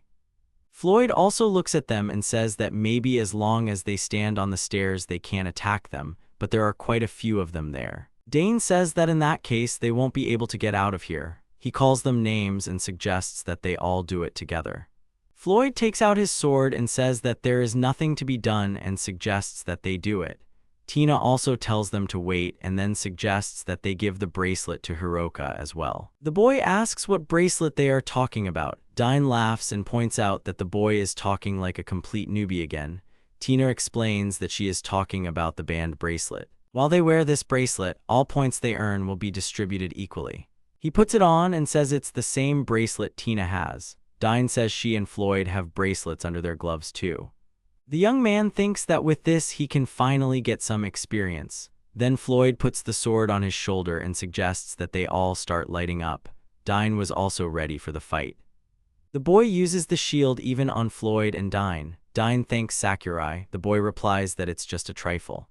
After a while, notifications started popping up that the slimes had been defeated. Dine said the slimes ran out faster than he thought. Floyd said most of them escaped. They apologized to Hiroki for getting much less experience than they expected. The young man says that they helped him a lot. Thanks to them, he was able to get the second level. Dine starts shouting and asks if the boy was mistaken when he said he got to level 2. Sakurai is surprised and says that maybe he was mistaken. Floyd smiles at the boy and asks him if he wants to join them for real, which Sakurai is surprised by. Tina says that's a great idea. Sakurai asks if they're sure about that since he's a healer with evasion. Floyd says he's sure about that and why not. Sakurai also says that he has problems with his head. Dine asks so what. Tina is happy and tells Hiroki that they can become stronger, and that way they will be able to learn much more about their world. The boy is surprised by the girl's words and smiles. Sakurai asks Dine, Tina, and Floyd to take care of him.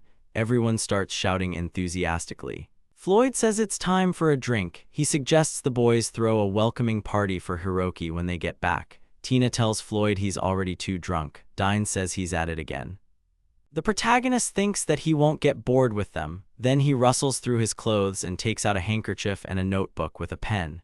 He remembers Ren and Ruri and then looks at his new teammates. The young man thought that they would create a team together, but joining Floyd, Tina, and Dine is not such a bad option. After a while, Dine says it's time to continue their hunt. Tina agrees. Soon the team made their own group formation. Dine was the vanguard and walked ahead of everyone. Behind him was Tina as the rear guard or attack. Next came Sakurai and Floyd. Sakurai was the rear guard and healer, and Floyd was the guard. The boy thinks that makes sense, although he is not sure that there is usually a guard in the group. The young man counted the number of hits his shield could take and used it as it regenerated. He was glad they let him join, of course, but he put all his points into dodging to make the hunt more efficient. And in the line, when they can't move forward until they've defeated all the enemies, he feels completely useless. It would be more effective if he acted as bait and Dane and Tina attacked on the move. Then the boy calls Dane and says, isn't he tired? Sakurai offers him to switch and go ahead. Dine says it's too dangerous for someone like him. The boy says Dine knows he can dodge anything. Dine says he's fine and to just leave it to him. Dine tells Hiroki to listen carefully. The vanguard is his duty. Even if he can dodge, he still has to protect everyone. He asks if the boy thinks he is that unreliable. Sakurai says he understands. Floyd thinks the boy is a little out of place. He thinks the boy has joined a pretty strong group. Sakurai laughs awkwardly. Even so, they should have already seen how useful his shield and evasion are, but that's just as he thought. In that case, it's the same as if they completely denied the usefulness of his build. The young man felt something and involuntarily lifted his leg. He was surprised by this. It turned out that a slug was aiming at his leg but missed. Floyd laughed at this. He said that the young man could really dodge anything. The young man laughs and tells the slug, calling him Monsieur, that he is too persistent since they barely know each other. Dane noticed this and asked the boy to be careful. He jumped towards him and started moving towards the boy with his sword. Dine asks Hiroki what he's doing and asks him not to interfere. Sakurai says that Tina is also in the rear guard. Dine says that's of course. At that moment, the slug attacked Tina and the girl screamed. Sakurai asks Dane to look towards Tina. The young man immediately rushed towards her and asked her to be careful. Sakurai asks him to be careful. Sakurai said that Tina will be fine because he put a shield on everyone. Dai looks at Tina. The slime attacks her, but he can't hurt him because the girl has a shield. Floyd turns to Dine and says that it looks like he just needs to cool down a bit. Dine says that having a healer is so convenient. Tina says that Hiroki is incredible. The boy is embarrassed and says that it is not like that at all. Sakurai says that they haven't defeated those slimes yet, so they mustn't let their shields break. Tina and Dine are surprised by this, and Floyd sighs and smiles. A little later in the evening, a shooting star appears in the hotel. The young man lies on the table and says that he is very tired.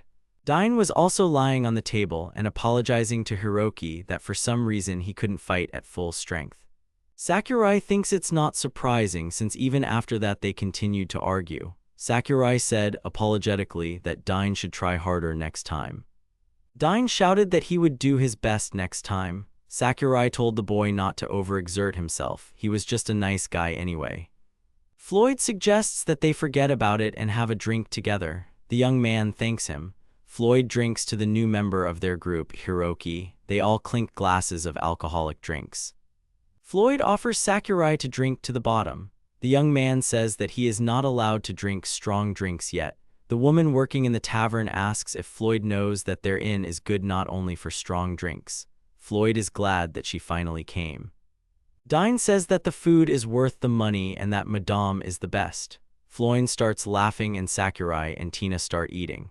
Floyd then asks if Sakurai has heard rumors of a hero in this kingdom. The boy is surprised that rumors about Ren have already spread. After Floyd asked if Sakurai knew that there was a hero in this kingdom, the man said that everyone probably wanted to meet him at least once. Sakurai realized that rumors had already spread about Ren. They had been summoned only a few days ago. The young man asked Floyd where he had heard about it. Floyd asks if Hiroki is really interested in a hero too. Hiroki says it's something like that. Dine says of course that is, every kid would like to be a hero.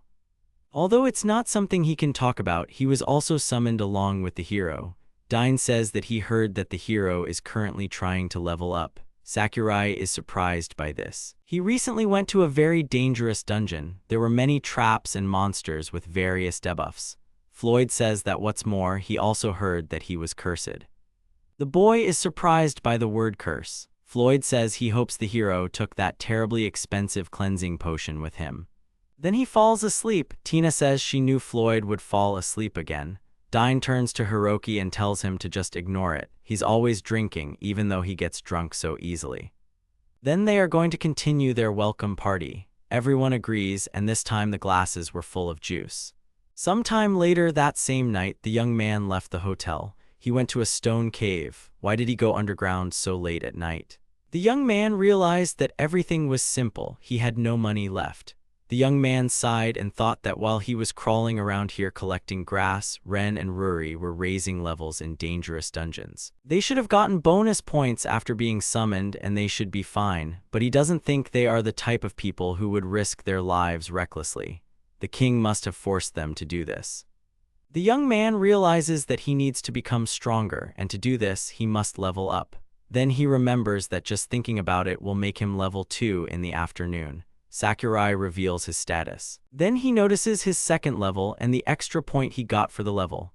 Now he realizes that it's no surprise that healers who spend points on anything other than healing are just trash. Usually before getting the master rank, everyone focuses on one skill, but to get it, you need to put 50 points into the skill. Perhaps the male gnome was encouraging his fellow stubborn human, not the healer with evasion. He is very glad that he did not tell anyone about his characteristics. They would probably start to perceive him as some kind of monster, since evasion and recovery together give 150 points. He thinks that it is worth increasing evasion again. The next morning, the boy returns to the hotel and sees Floyd there, who has a splitting headache from the day before. He apologizes to the boy and says that he is out for the day. Dine says good morning to the boys. Floyd walked up the stairs saying he would leave everything to Dine. Sakurai says that Floyd looks really bad, maybe he should get some help. Dine says that it's okay, he's always like this, so he suggests they get out of here.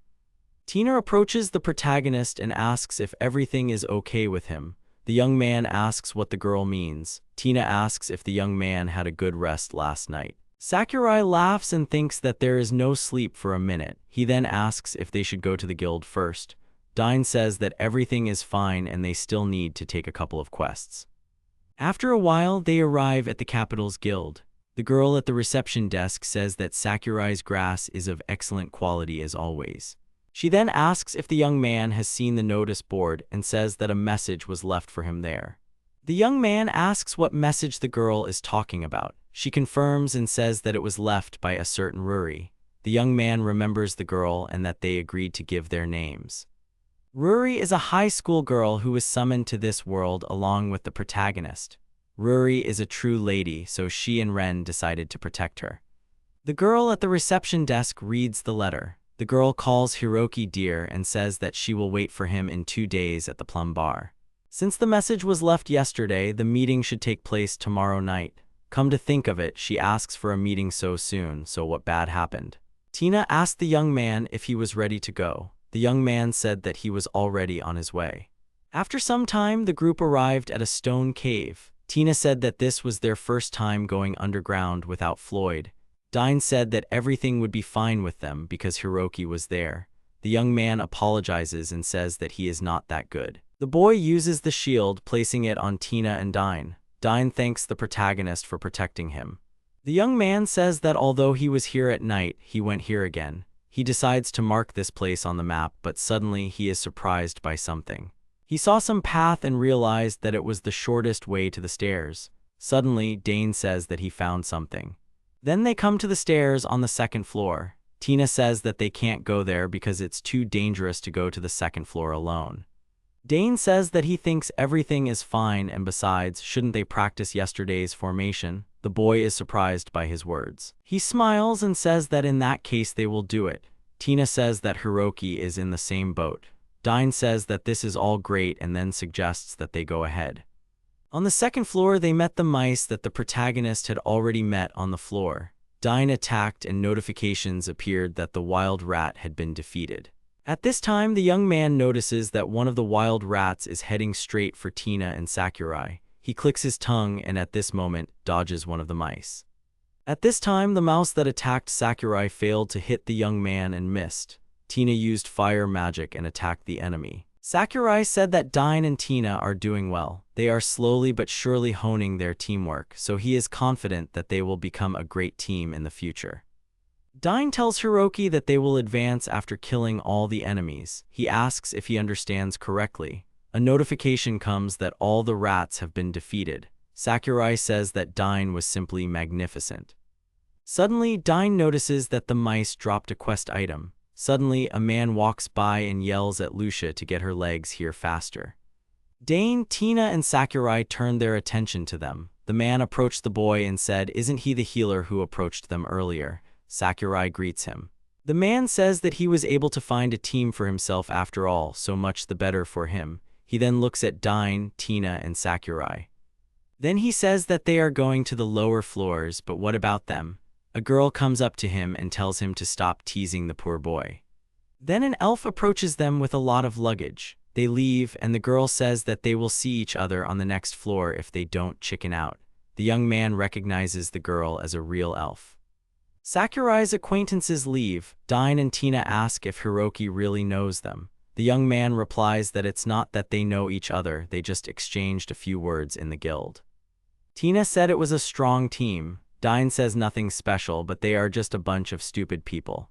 They spent the entire day on the second floor hunting rats. The next day they honed their teamwork with Floyd fully recovered. After sunset, the young man said goodbye to Floyd, Dane, and Tina. He said he still had things to do, so they could leave first. After some time, the young man comes to the plum bar. The girl Ruri was waiting for him. She saw the young man and greeted him, telling him to come here. The young man also greets the girl. Everyone in the bar paid attention to him. They called him a guy and said that he had arrived. At that moment, the young man asked how long she had been waiting for him. The girl answered that she had just arrived. The girl asked how the boy was doing, although judging by his new clothes, he was doing well. Sakurai replied that he was doing well. He had earned a good amount of money doing herb-gathering quests. There were already drunk men sitting in the bar, who were carefully watching the girl and the boy. Sakurai asked about Ruri. He heard some rumors about them. They say the hero levels up in very dangerous dungeons. He also heard that there are monsters in them that can cast very strong curses. He asks them to be careful. The girl sat silently. Sakurai thought, why is she silent and don't tell me he's right? The girl made a serious face and told Hiroki that Ren had been cursed. After that, a mark similar to a snake's mark suddenly appeared on Ren's body. It's not that bad now, but the curse will slowly consume his body and eventually kill him. Moreover, the purification potion had no effect and they had no idea how to remove this curse. The young man repeated that this curse would kill him. The girl said that what was worse was that, although the king said he was looking for a cure, he was actually doing nothing.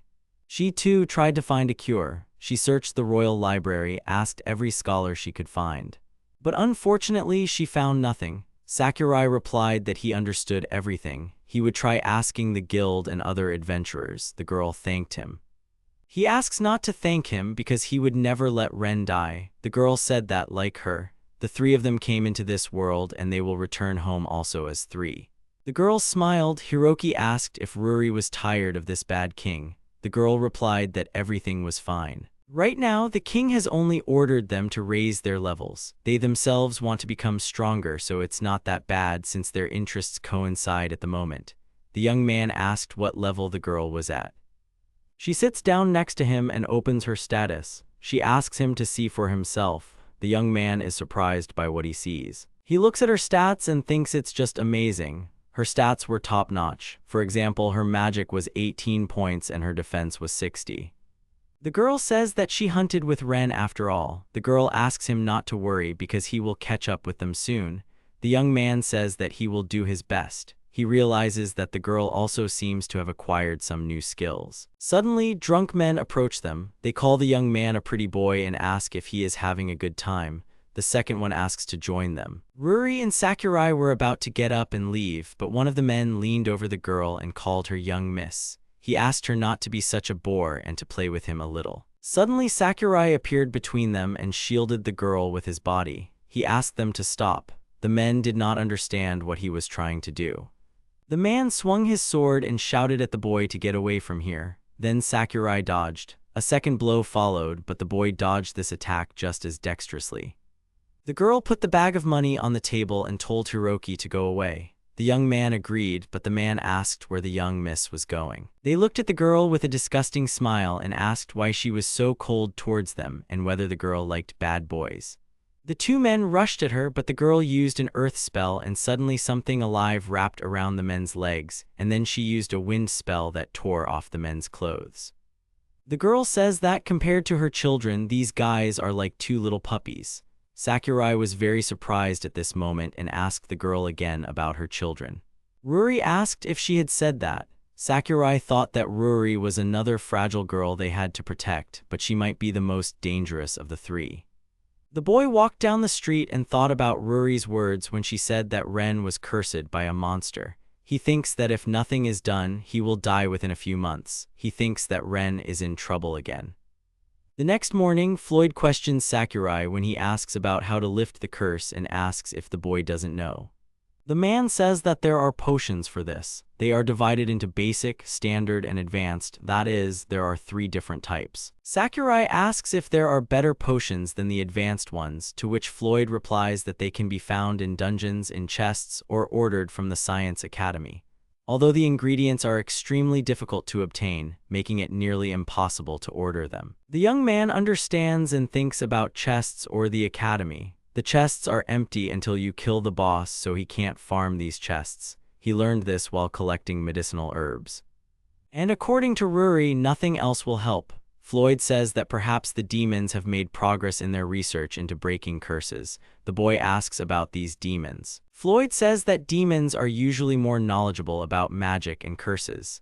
Since the demon continent is filled with magic, many explorers and alchemists flock there.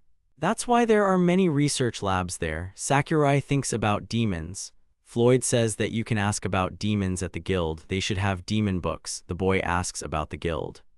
Sakurai asks if he can visit the guild before they leave. Floyd agrees and says why not. Tina asks if she can go to Hiroki.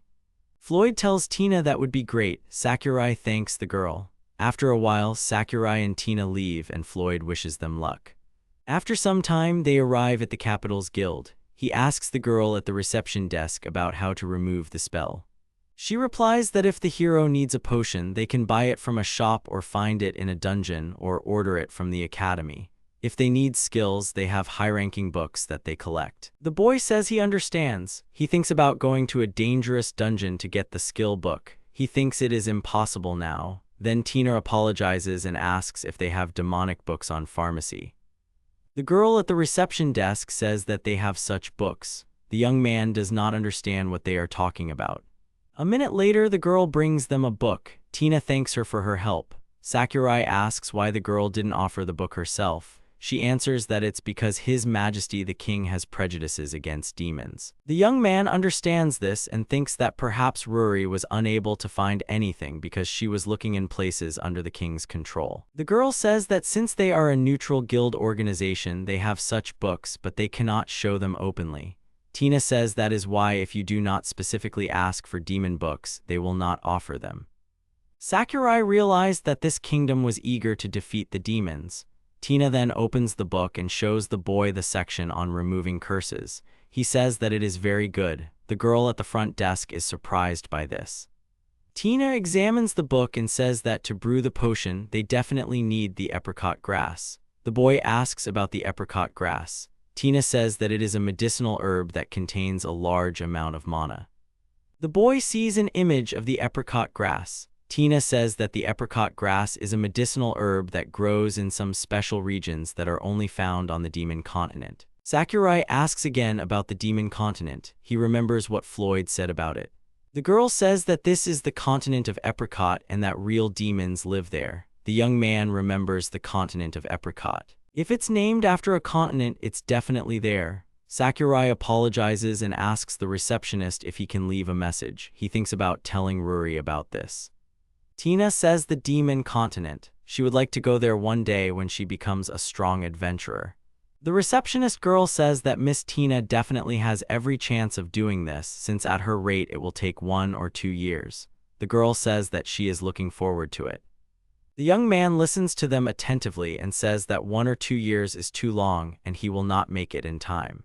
There are many dangers on the demon continent. He thought that it was not worth dragging Tina and the others into this. Then Floyd and Dine approach them. They ask Hiroki and Tina if they are ready.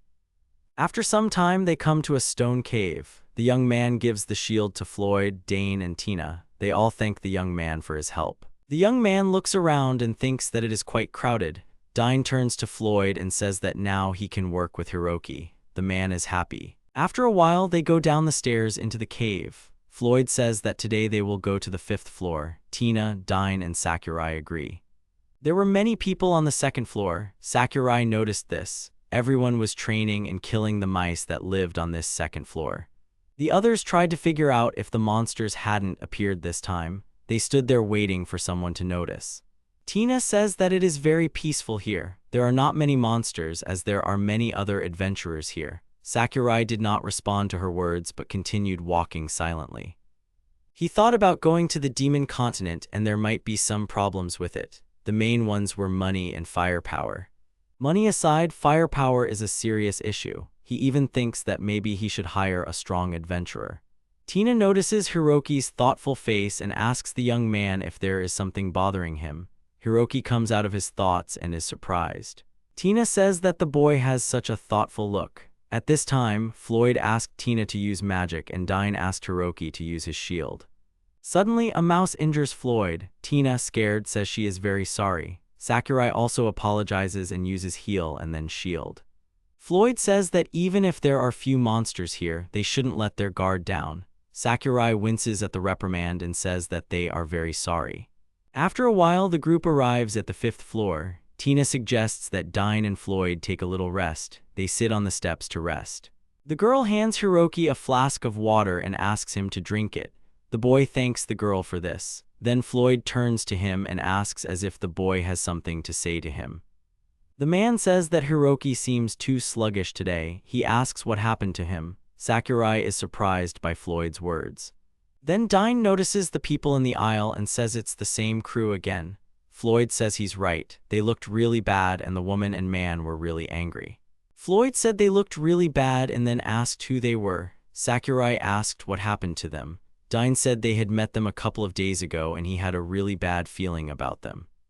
The man hissed and then saw Sakurai's group and said it was them again. He was climbing the stairs and swung at Dine, telling him to get out of his way.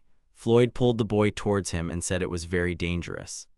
Sakurai thought that they all looked very wounded, but since they were already returning, he thought that there was no need to treat them. Then an elf followed them. The girl tripped and fell. She hit herself so hard that she screamed in pain. Sakurai immediately rushed to her aid and the man hissed in anger. The man went to the girl and said that Lucia was absolutely useless. He came even closer to her. The girl raised her head and looked at the man. He bends down and tells her that he will take her things. Sakurai thought that despite everything, they are still a team. The man then throws the bow to the girl and says that they will go first, so the girl should go back on her own.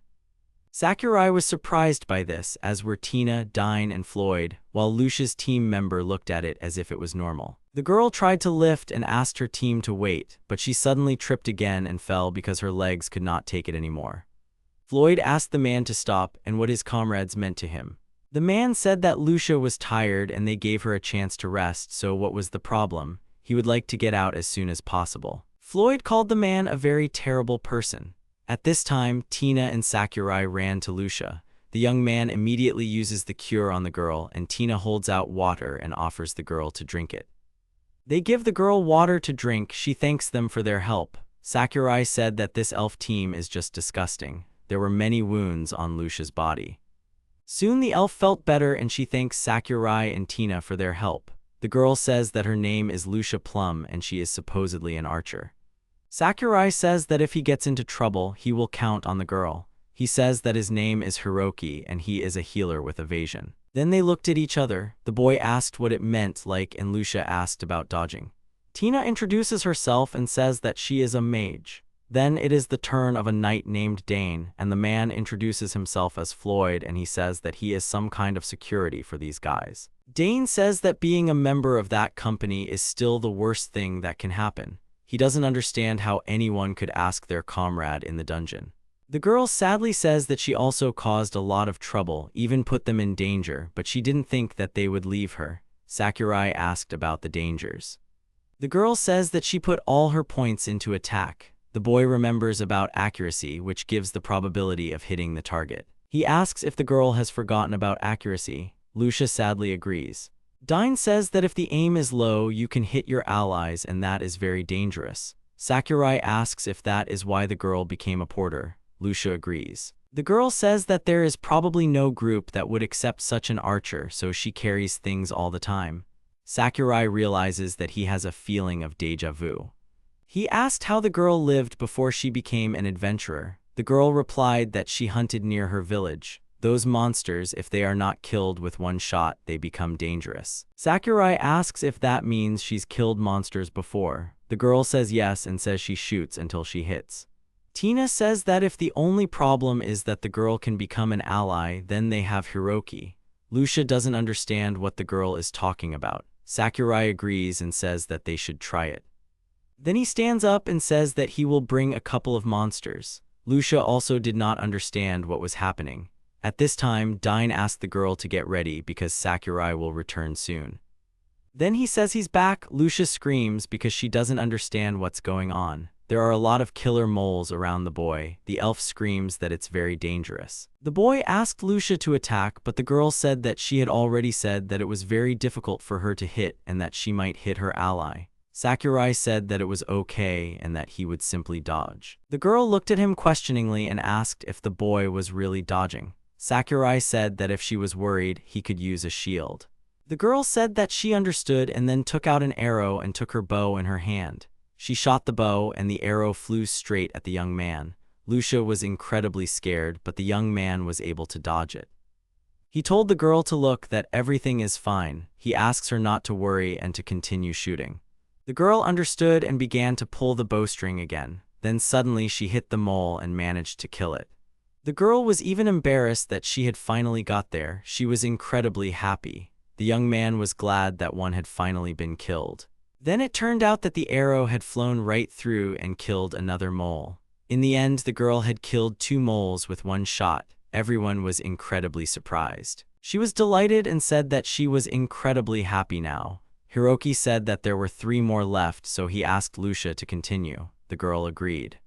There were many misses, but eventually the killer's moles were defeated. Floyd says that even so, the damage to Lucia was absurd. The girl was happy and told Hiroki that she did it.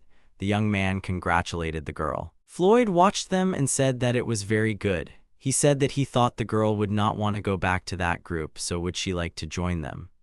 The girl asks if she can really join them. She says that as long as Hiroki is here, she can be useful.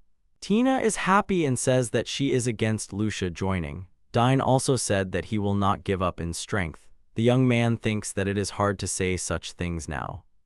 However, to obtain the apricot grass, he must go to the demon continent where many dangerous monsters live. He cannot allow Floyd and the others to follow him to such a dangerous place, so he must go alone.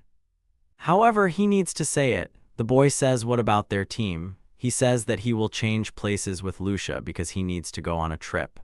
They let him join them. He was very grateful, but he had to go. Tina asked about the journey and told him that they had to go together. Floyd told Tina to stop. The man asked the boy where he wanted to go. The boy said that he wanted to go to the demon continent. Floyd says he understands, but they can't go with him. Sakurai says he doesn't want to involve them because he's running out of time.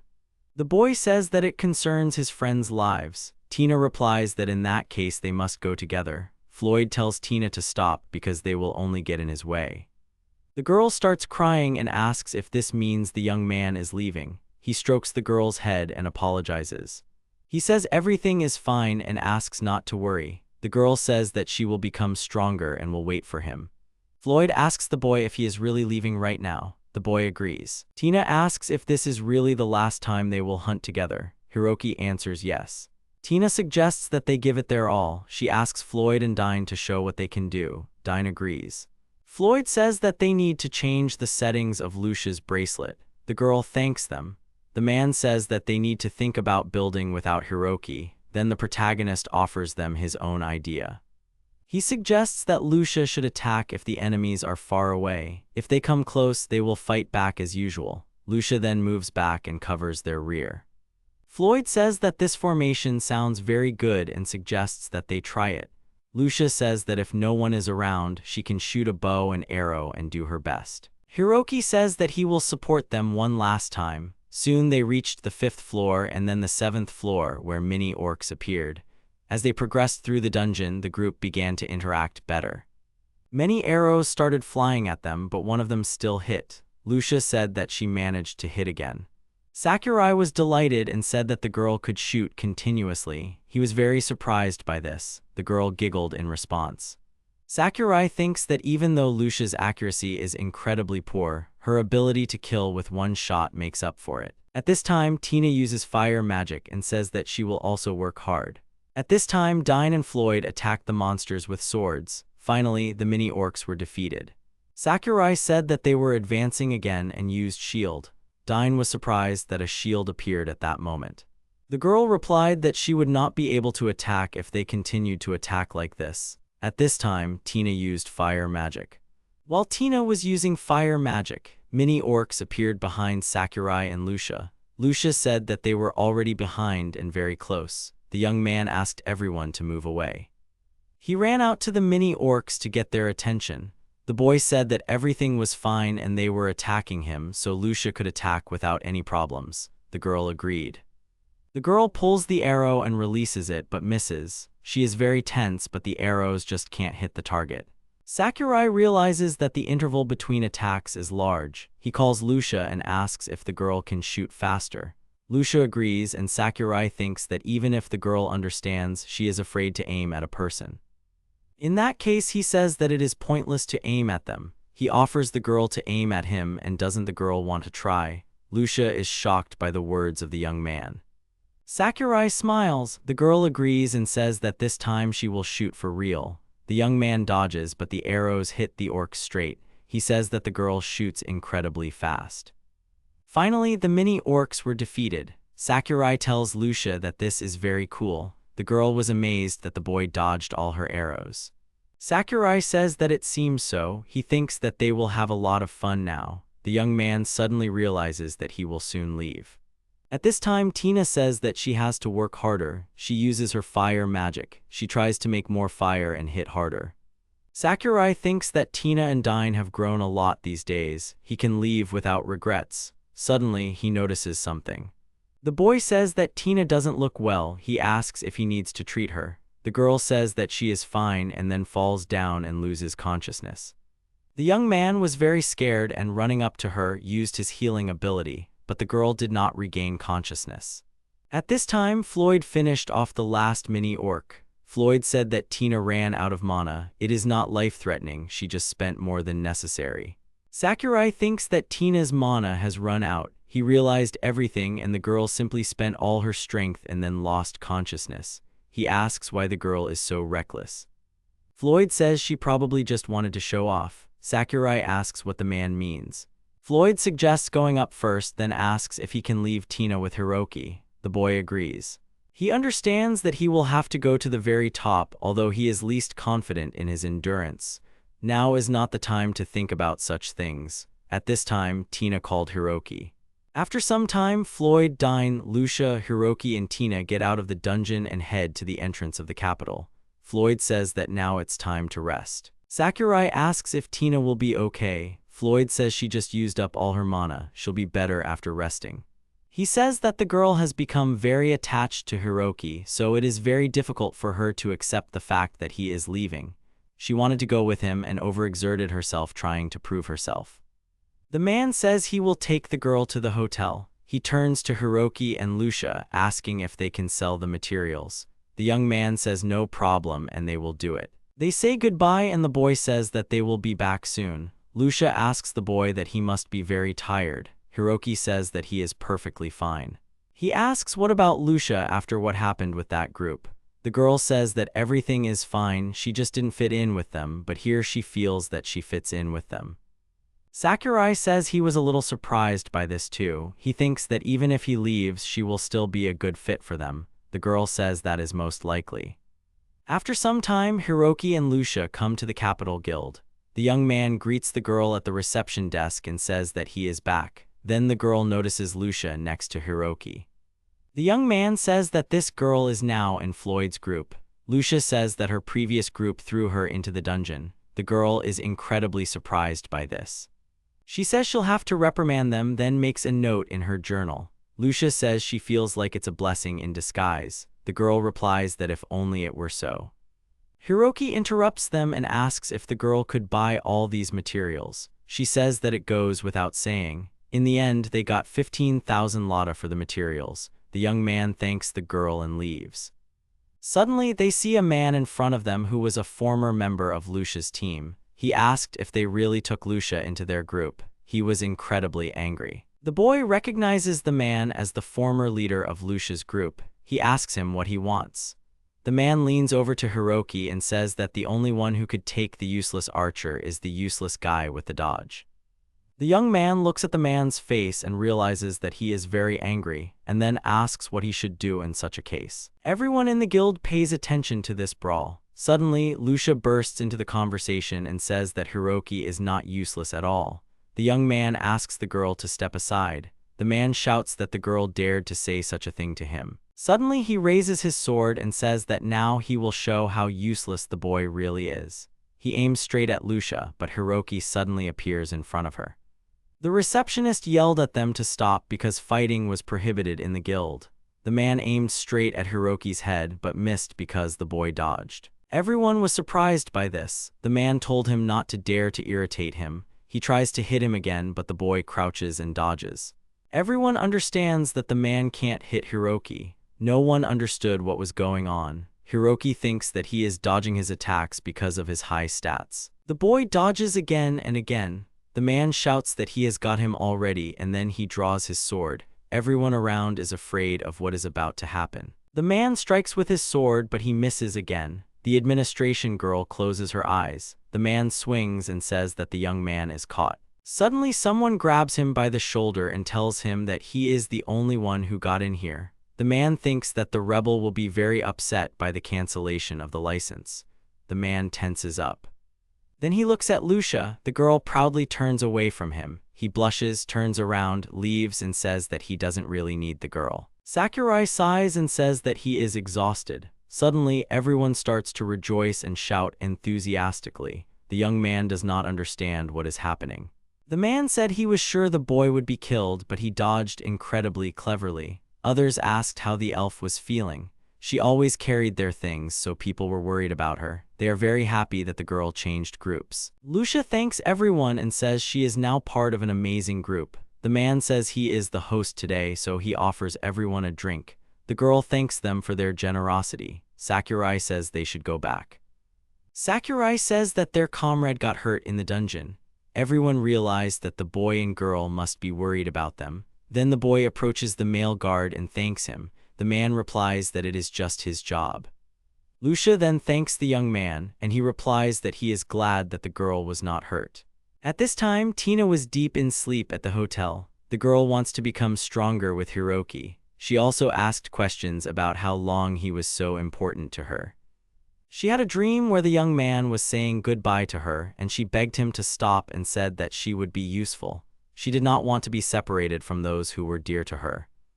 The girl wakes up in tears and screams for Hiroki to stop. Dine grabs her hand. He is glad that the girl has woken up. Then Tina notices Floyd nearby. The girl looks around. Dane says they are at an inn. The girl has passed out from magical exhaustion. He asks if the girl remembers this. Then the girl realizes that the conversation about Hiroki leaving wasn't a dream after all. Dane tries to calm the girl down. Tina covers her face with her hands and says she's terrible. The girl apologizes and says she used too much mana and then passed out and caused everyone a lot of trouble. She says that Hiroki must be fed up with this kind of thing. Dane tells the girl that she shouldn't worry about it because Hiroki isn't that kind of person. Floyd points out that the girl is so worried about being separated from him. He says that you can't always spend your whole life with someone you love. You have to be grateful for the time you spent together and how they changed each other. The girl talks about the time they spent together and notes that Floyd is right. She has no time for tears because she told Hiroki that she will become stronger.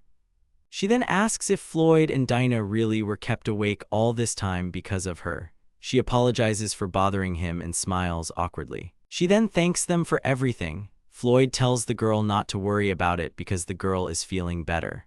Tina agrees and Floyd says that there is still time before dawn, so the girl should continue to rest and Dine should go to bed. Tina smiled sweetly and thanked Dine for his support. The young man asked the girl not to be so reckless again. The girl apologizes and Dine wishes her good night. The next morning, the girl comes down from her bedroom and sees Hiroki there. The young man says that he is glad that the girl is feeling better. The girl bows and apologizes for the inconvenience. The young man says that everything is fine and he just needs to be more careful next time. The girl says that even though he is leaving, she asks him not to forget about her and the group.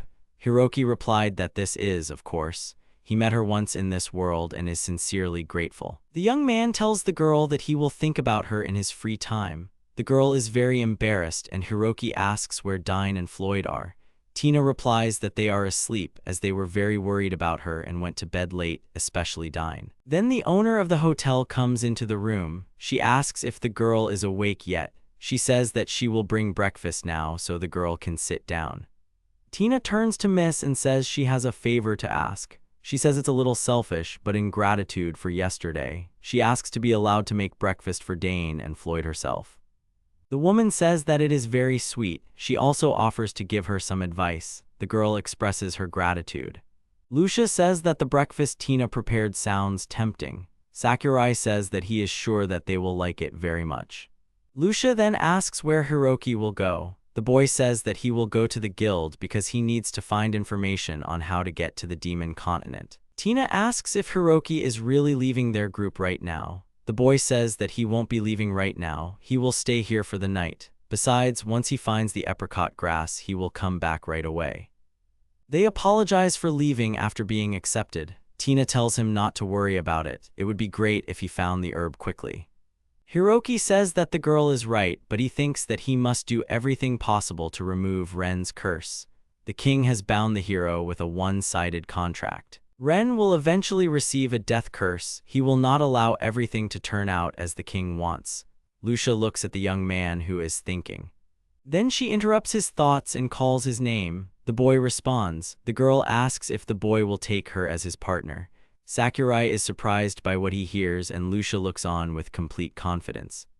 The girl asks the boy again if he will take her as a partner. Hiroki replies that he already said that the demon continent is dangerous. Lucia hopefully says that only next to Hiroki can she fight at full strength. The young man understands that the girl says very true things because he had the same thoughts. Lucia is well armed and friendly fire is not a problem with him. Her ideal partner is very close. However, he is really happy with the girl's offer, but she is already in Floyd's group, so he cannot make such a decision alone. At this point, Floyd said from the side that the young man should not worry about it. He yawned and went down the stairs. Hiroki asked if he was really awake. The man greeted everyone. Floyd asks if that's bad. Lucia is the best companion for him. Tina is very upset by Floyd's words. Floyd also says that if the young man had accepted her offer, he would have been able to leave the city much earlier. He suggests that they go underground to check. The monsters in the underground levels of the Morifukaki dungeon are said to be similar in strength to their demonic counterparts. Hiroki says that if Lucia doesn't mind, they can go. The girl says that she will give it her all. The young man offers her to try. Floyd says he needs to eat and then calls Miss Tina comes out and asks him to wait a few minutes. Floyd looks questioningly after Tina, while Hiroki and Lucia smile sweetly and stand nearby. Then the girl looks out of the room and says that Hiroki and Lucia will make a great team, so the girl will keep her fingers crossed for them. The young man thanks the girl. Sometime later after breakfast, the girl and the boy set off. They come to the carriage square and Lucia says that to get to Morifukaki they must take that carriage.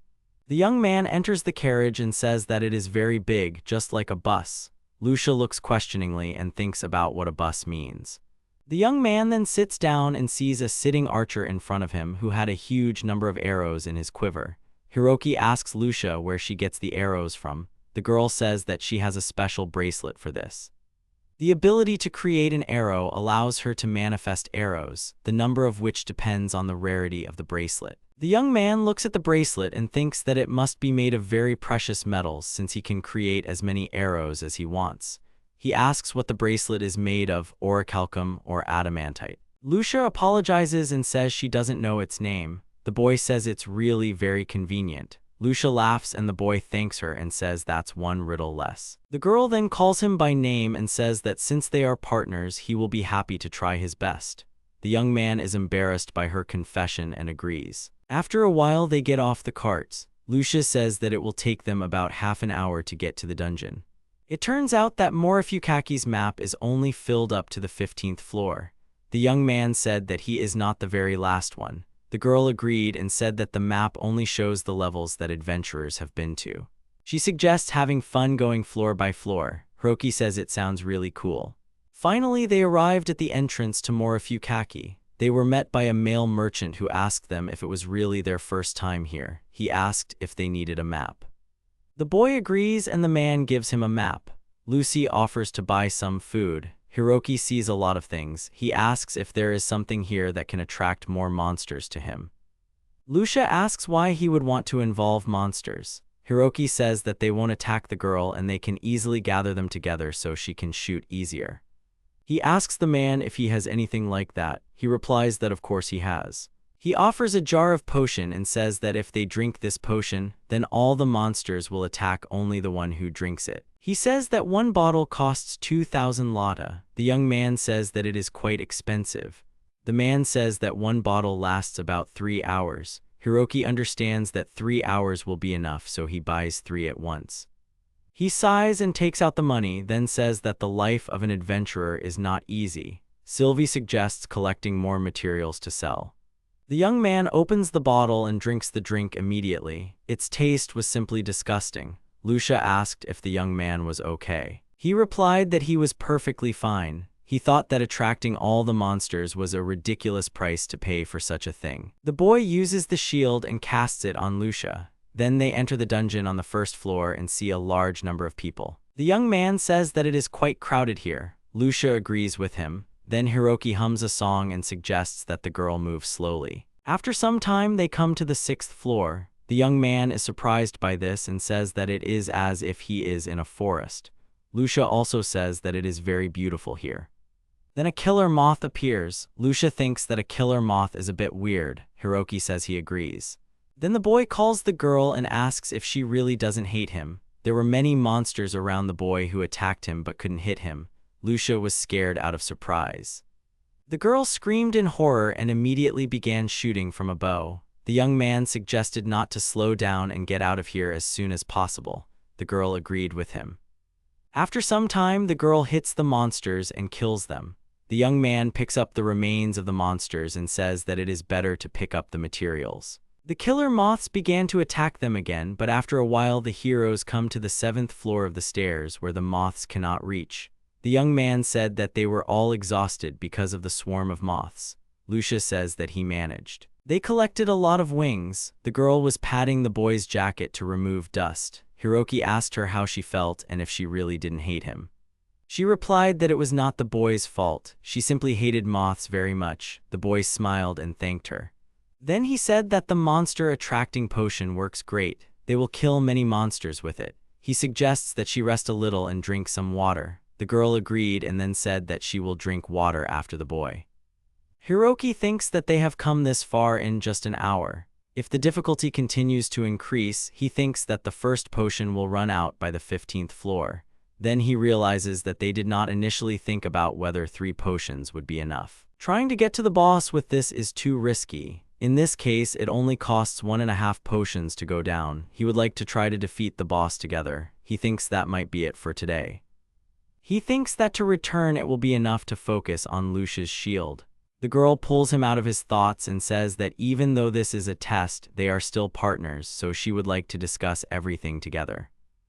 Hiroki is surprised and calls her by name. He understands that there is no point in thinking about everything alone. He says that the girl is right, and then he explains everything to her.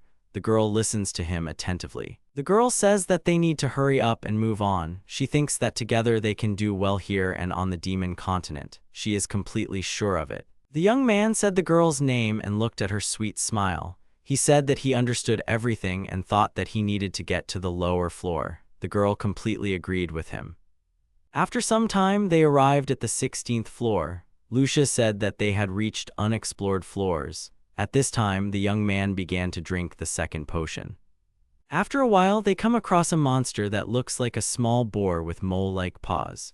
Hiroki said that this monster is quite strong, and Lucia said that the bigger they are, the easier it is to aim.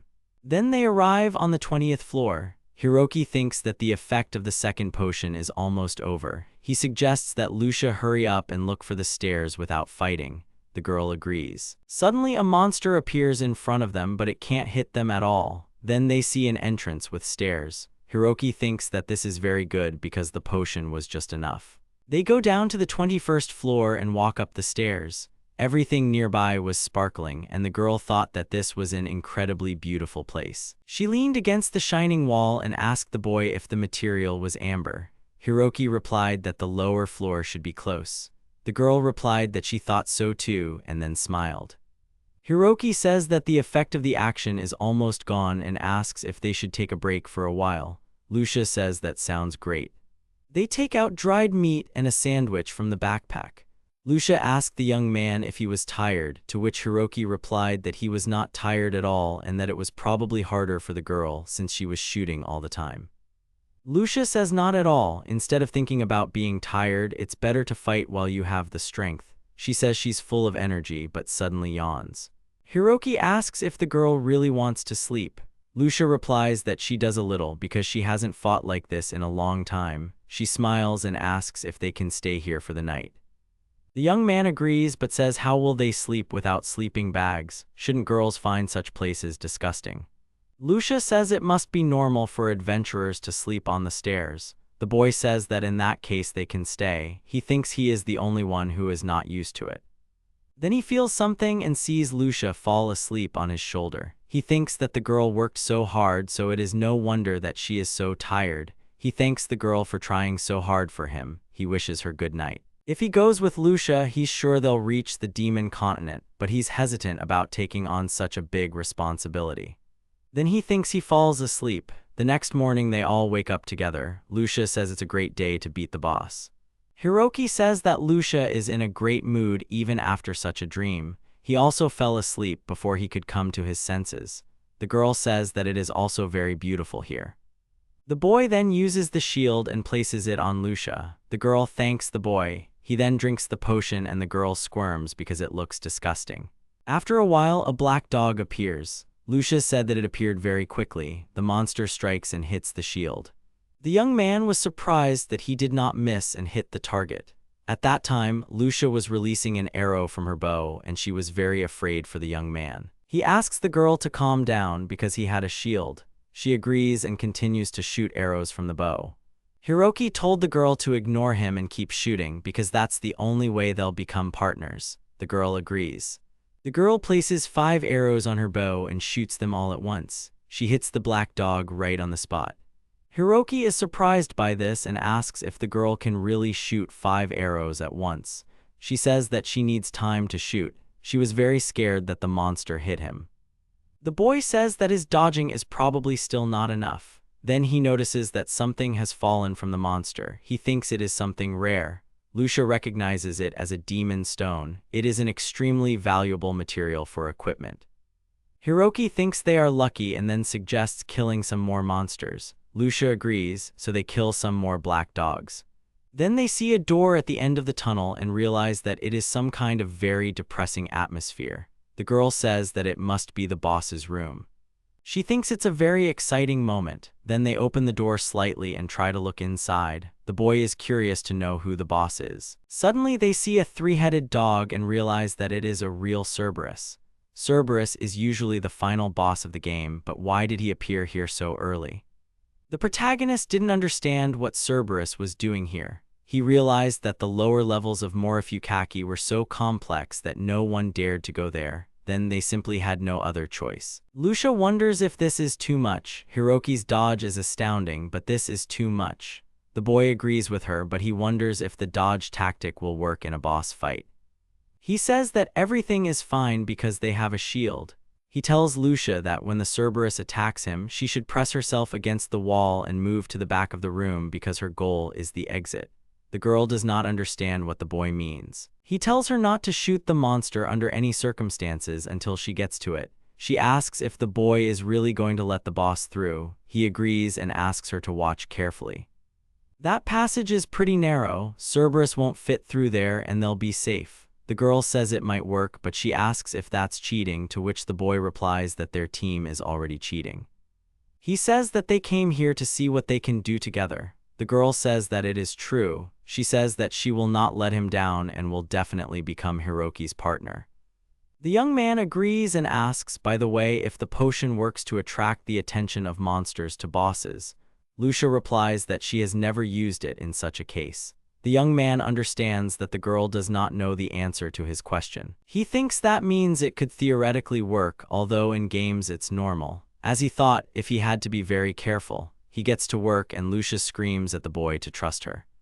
He hopes that 3 levels of shield will be enough for him and then uses his skill. He calls the dog to him. Cerberus wakes up and stands up to his full height and starts baring his teeth. Hiroki is scared and thinks that he is incredibly creepy. He tells himself to pull himself together because Lucia was standing behind him, watching. Suddenly, the Cerberus raised its paw and began to attack the protagonist with great speed. However, he missed because the boy was able to jump away in time. Hiroki looked down with relief and was glad that he was able to dodge. However, the monster's strength is simply incredible. Cerberus used his sharp jaws, but the young man was able to duck in time, so the monster's attack was again in vain. Hiroki shouts at Lucia to go to the passage now. The girl says that she understands and then slowly starts moving along the wall. The young man looked at her and mentally encouraged her. Suddenly, the monster attacked with its paw right at the young man's back and hit the shield. He was unable to dodge. Lucia was very scared and pulled out the arrow, then shot it straight at the monster's head. She didn't miss, and the boy asked why the girl only hit at moments like this. Then he noticed that the potion to attract monsters didn't work and the Cerberus started heading straight for the girl. He realized that the potion's effect was too weak. The young man rushed towards the girl and used the maximum power of the shield. The monster tried to hurt Lucia, but the shield worked and the girl was not hurt. Then he struck with his paw and Lucia's shield dissipated into the air. The young man used the shield again, but realized that he was suffocating. He jumped right in front of the girl and shielded her with his body, then used the shield on himself. Lucia apologized at that moment and said that she panicked. Hiroki smiled and said that everything was fine because the monster had him in its sights again. He ordered the girl to run to the exit again and quickly. At that moment, the monster attacked him right in the shield. The girl agreed and ran away. Then she arrived at the exit and shouted to the boy that she was there. Hiroki said that was just great. The girl said, pulling the arrow, that she was attacking and then told Hiroki to run here while she had the monster in her sights. She attacks the Cerberus and hits him right in the head. The girl says that everything is fine and he just needs to run to a safe place. Suddenly, the Cerberus ran straight towards the girl. Hiroki shouted her name and told her to be careful. The girl moved away into the depths of the passage where the Cerberus had climbed. Hiroki shouted to the girl and asked if she was okay. Lucia replied that she was fine and that it would be much easier to hit him now. The girl knocks the arrow and then attacks the monster blow after blow. Hiroki is surprised and says that the Cerberus was -1 head. The monster began to gnaw the place where Lucia was. The girl replied that she would continue shooting. The second head of Cerberus was soon defeated. Hiroki said that he thought it would be better for them to just run away, but if this continues, they might even be able to defeat him. Suddenly, the Cerberus turns sharply and attacks the young man, but at the last moment he uses a shield. However, due to the attack of the monster, the shield is destroyed. The young man did not understand what was happening. He immediately used several skills: shield, regeneration, and healing. Lucia shouted the protagonist's name. The boy replied that he was fine and alive, but it seemed like the monster had used a skill or something. The boy used his shield again. Cerberus started using normal attacks again, and the boy continued to dodge. Hiroki looked at his body and realized that the wound had healed, but he still got hit pretty hard. Lucky reacted in time. Lucia was very happy that the boy was safe. Then she continued to attack, and finally the monster was defeated. Cerberus let out his last heartrending scream. Hiroki began to be very happy that they had won. Lucia threw herself into his arms and said that she was really happy that Hiroki was alive. The young man smiled and said that everything was fine now and the girl didn't need to cry. Suddenly, she walked away from the young man and apologized for not following the plan. After that, she wouldn't be able to be his partner. The young man then asks her not to worry and says that her strategy was better. He then goes quiet for a minute and then calls the girl by name. Hiroki says that the girl, being his partner, would risk being hit by the king. Lucia does not understand what the young man means. He bows to the girl and says that even so, he still wants her to become his partner. The girl panicked and asked the boy to stop. She said that she was the one who asked to be his partner first. The girl smiles and asks Hiroki to take care of her. The boy smiles and also asks the girl to take care of him. Then they decide to check the treasury. The girl says that she was able to get here for the first time. They open the chest and see a huge number of coins and various useful things in it. Hiroki said there was a whole bunch of money and a skill book. Lucia added that there were 2 more large magic stones. The young man takes the book in his hand and says about the skill book, and then he hands it to Lucia. He says that since the girl is here for the first time, this is her first skill book. The girl gives a positive answer. The girl says that Hiroki is fighting in the vanguard, so he needs to learn as many skills as possible. She says that if Hiroki refuses the book, she will be very worried. The young man replied that he was glad that the girl cared about him, but now their main task was to increase her strength. They needed to prepare for the dangers of the demon continent. He smiles and says he will take the next book. He offers to hold the bow for the girl. She agrees. Lucia places her hand on the book and Hiroki tells her to tell the book her skill. Lucia agrees and names her skill, Great Arrow. Suddenly everything around her started to shine and the girl got a new skill, the Wind Arrow. She was very happy and told Hiroki that the book told her that she got the Wind Arrow skill. The young man congratulates the girl and says that she is just great. After some time, they decide to go back and go to the equipment store. The girl agrees. They arrive at a familiar place for Hiroki. They are greeted by a dwarf man who asks if he is the strange healer with evasion. The boy smiles and thanks the man for helping him back then. The man notices the elf and says that the boy finally has a partner, then congratulates him. The man says that if the girl is an archer, she would be a perfect match for a healer like him. Hiroki and Lucia thank the man for his kind words. The young man says he has some money, so he asks to enchant his equipment for evasion and improve it with this.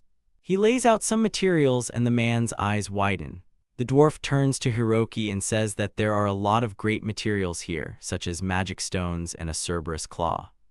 He says that something interesting can be made from these materials. The young man replies that in that case he will trust the man. The man says that he will enchant the clothes for evasion and the bow for damage and also repair it.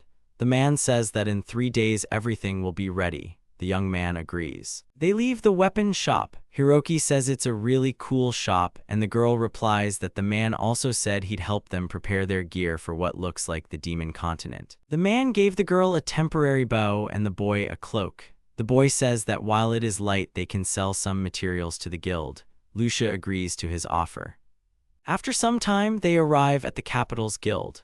The young man looks at the notice board and realizes that he needs to leave a message for Ren and Ruri that they are going to the demon continent. He goes to the board and thinks that they left something for him too. Then the young man remembers that he cannot read.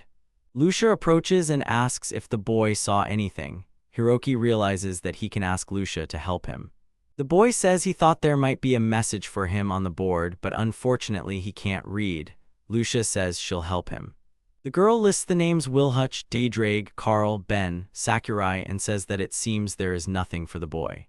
Suddenly the boy realizes that Sakurai is him. He tells Lucia that Sakurai is for him. He asks if the girl can read the letter. Lucia asks that it is some kind of family name. She says that she will read it. The girl then begins to read a letter that Watanabe supposedly wrote. The boy says that they haven't seen each other for a long time, and it was decided that he would leave for the demon continent in 2 days. He wants to meet the boy before leaving. So he is asked to wait for him tomorrow morning at the stones outside the city gates. Lucia asks if Hiroki's friend really wrote it, but the young man says that it was not quite so. He remembers a man asking about the heroes' names, and they introduced themselves as Sakurai, Takanashi, and Watanabe. Then Hiroki suggested that Takanashi and Watanabe address each other by their first names since the king only knows their last names. The young man understands that the message on the board is from the king. He understands that the king's men are too stupid. Hiroki thought about the moment when all 3 of them told the king their last names and agreed to address each other by their first names. Sakurai remembers that Watanabe is Ren's last name. They agreed to call each other by their first names. Since there was a family name, it was definitely a trap set by the king. Lucia asked the young man if he knew who sent the letter. Hiroki says there are too many ears here. He will tell everything when they return to their room. Lucia agrees with the boy. Then they see Hala at the reception desk, who already had a client.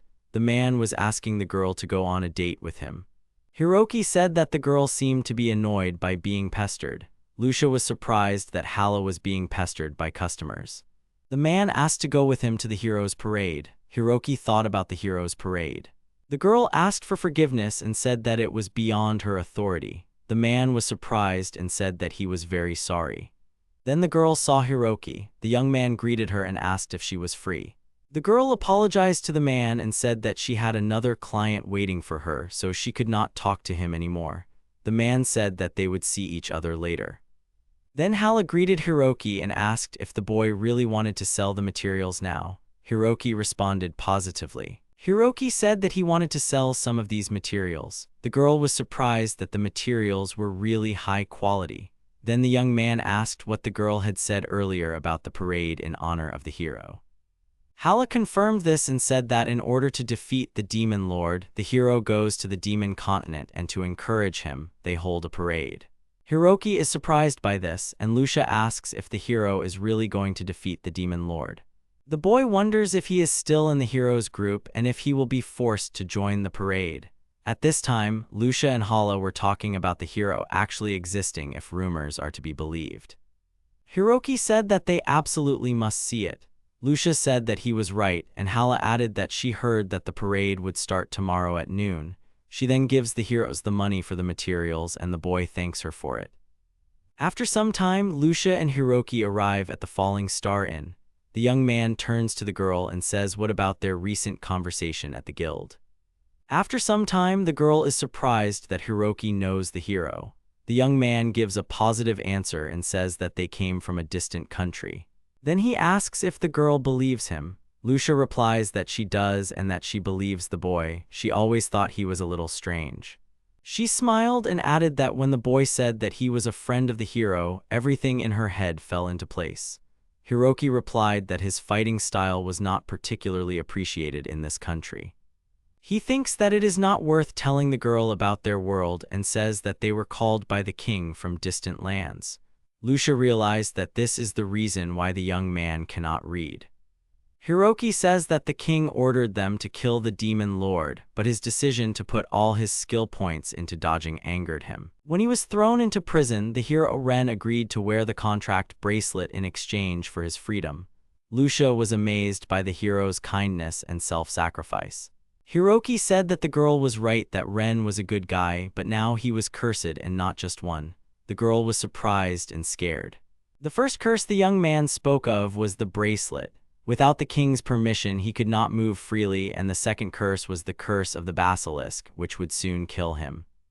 He says that in order to cure Ren, he goes to the demon continent for the apricot herb.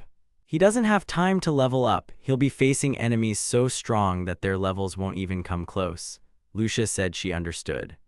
Hiroki says that besides that, the king hates him, and for now that's all he wanted to tell the girl about himself. He turns to Lucia and says that if she therefore does not want to be his partner, the girl interrupts him and calls his name. She puts her hand on his and says that she will go with him. No matter how many times he asked, she would always answer that she wanted to be his partner. Hiroki was touched by this and then thanked the girl. Then the girl asks what sent the message to the boy. Hiroki says it was the king. Lucia is surprised. The young man says that it was precisely for such occasions that they told the king their last names, not their first names. It turns out that the king pretended to be a hero and tried to contact him. Lucia understands why the young man was surprised when she read him the note. She says that if it's a trap, they can just ignore it, but Hiroki replies that he will go to the destination. Lucia asks if he will really go despite the trap. The young man answers positively and says that it may be related to Ren or Ruri. The next day, he comes to a place near a large rock. He examines the stone and says that neither Ren nor anyone else is here. Then an arrow flashes from the bushes and flies straight at the young man, but he dexterously dodges it.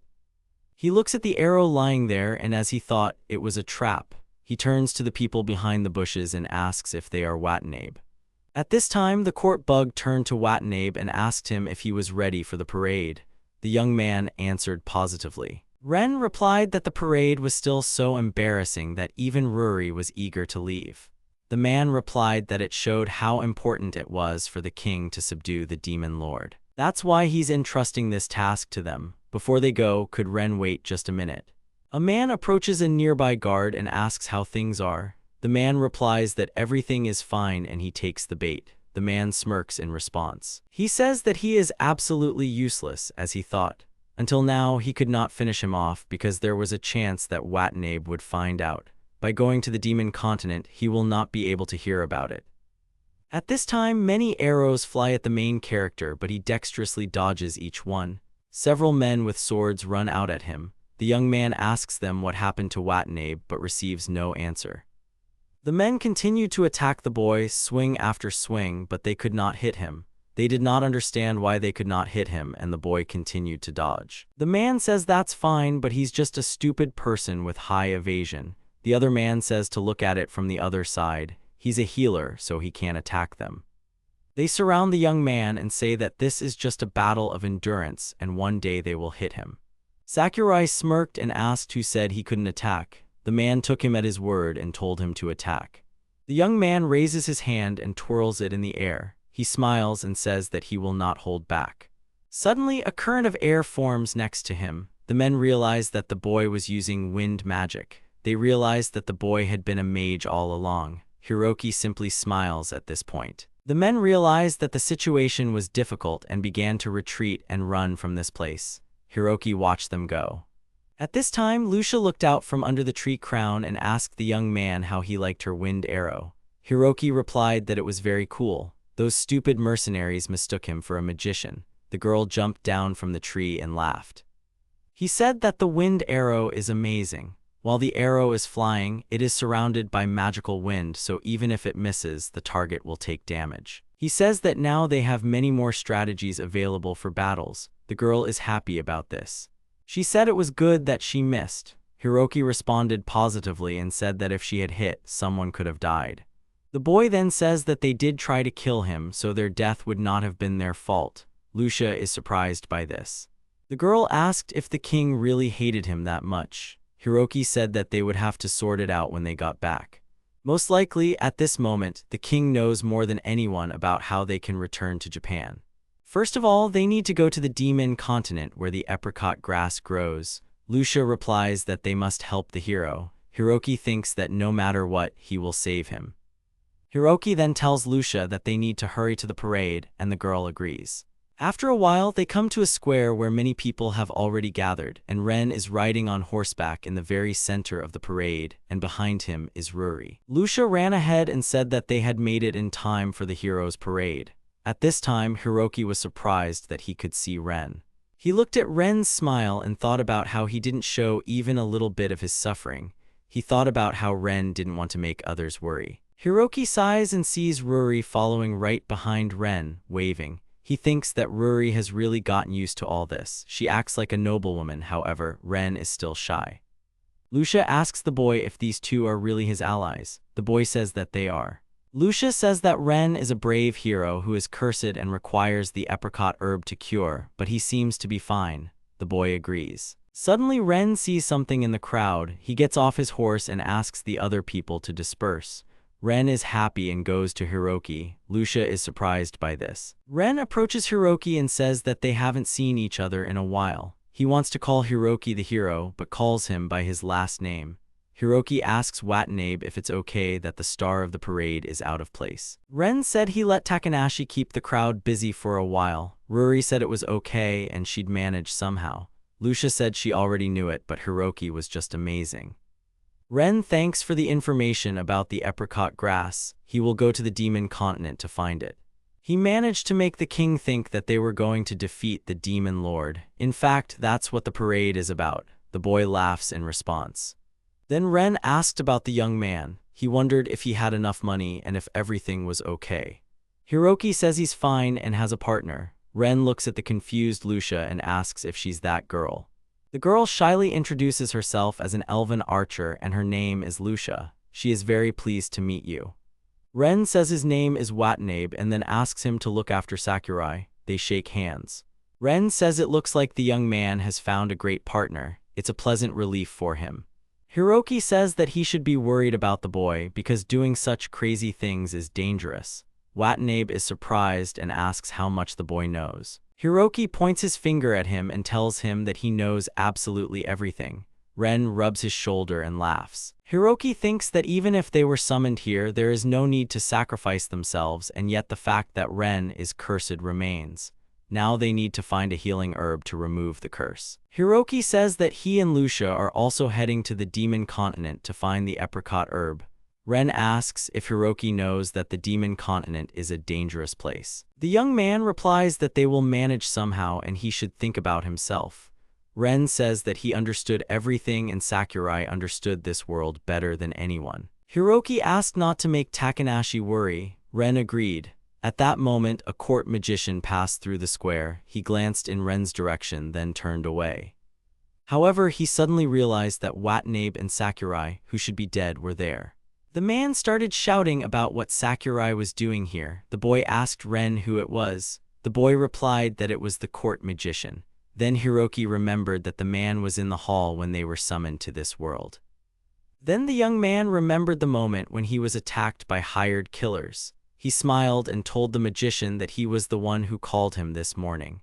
The man started screaming, "What is the young man talking about?" because he knows nothing about it. Ren asks if the man really called Hiroki this morning. The man yells that it doesn't matter. He then yells at Watanabe and says that he's disrupting the parade and should come back immediately. The boy apologizes and says that he's on his way. Ren tells Hiroku that it's time for him to go and then asks the boy not to go crazy. Hiroku says goodbye and says that it was actually his line. Lucia says that Watanabe is a good person. Hiroki confirms this and says that Ren is not a bad guy. Then other people run up to the young man and woman and say that they had a conversation with the hero himself and whether they really know the hero. They ask to tell about the hero. Hiroki realizes they are in trouble. He tells Lucia that they need to leave. He asks how about discussing the plan to travel to the demon continent. Lucia agrees. After some time, they arrive at the Falling Star Inn. Lucia says that their current location is the capital of the Pace-Knot Kingdom. Hiroki points to the location on the map and says that the demon continent is here, in the north. Lucia says that's true, then the boy points to some more symbols and asks if they are whirlpools. Lucia says yes and says that the sea is rough now, so they need to go around. Hiring a ship would be expensive. So all that's left for them to do is to walk along this narrow patch of land. The girl replies that she heard that you can walk through a sea of trees and the underground of the seabed. Hiroki realizes that they have two paths. Then the door to the hotel opens and Floyd, Dine, and Tina walk in. They are very happy to see Hiroki. Hiroki greets the guys. Floyd says that it looks like the two of them are officially partners. Lucia agrees and says that she even met the boss for the first time and it was a big Cerberus. Floyd, Dine, and Tina shouted throughout the hotel about whether Lucia really said about the Cerberus. Floyd asks if the boy and girl knew that this dungeon didn't even have a proper map. He says that these two are just great. Dine and Tina also say that it's just amazing. Hiroki says that they are currently deciding which route to take to the Demon Continent. Floyd says he's never been there, but he's heard the seafloor is very difficult. It's better to go through the Sea of Trees. Hiroki thinks about the Sea of Trees. The dungeon should be safe on the stairs, so he thinks that might give him some leeway, but the dungeon means a boss. However, whether they need to pass through the boss room to reach the Demon Continent is what they don't know. Tina says that very few people dare to fight him, so if they get into trouble, she doesn't think anyone will find them. She asks if it's not dangerous.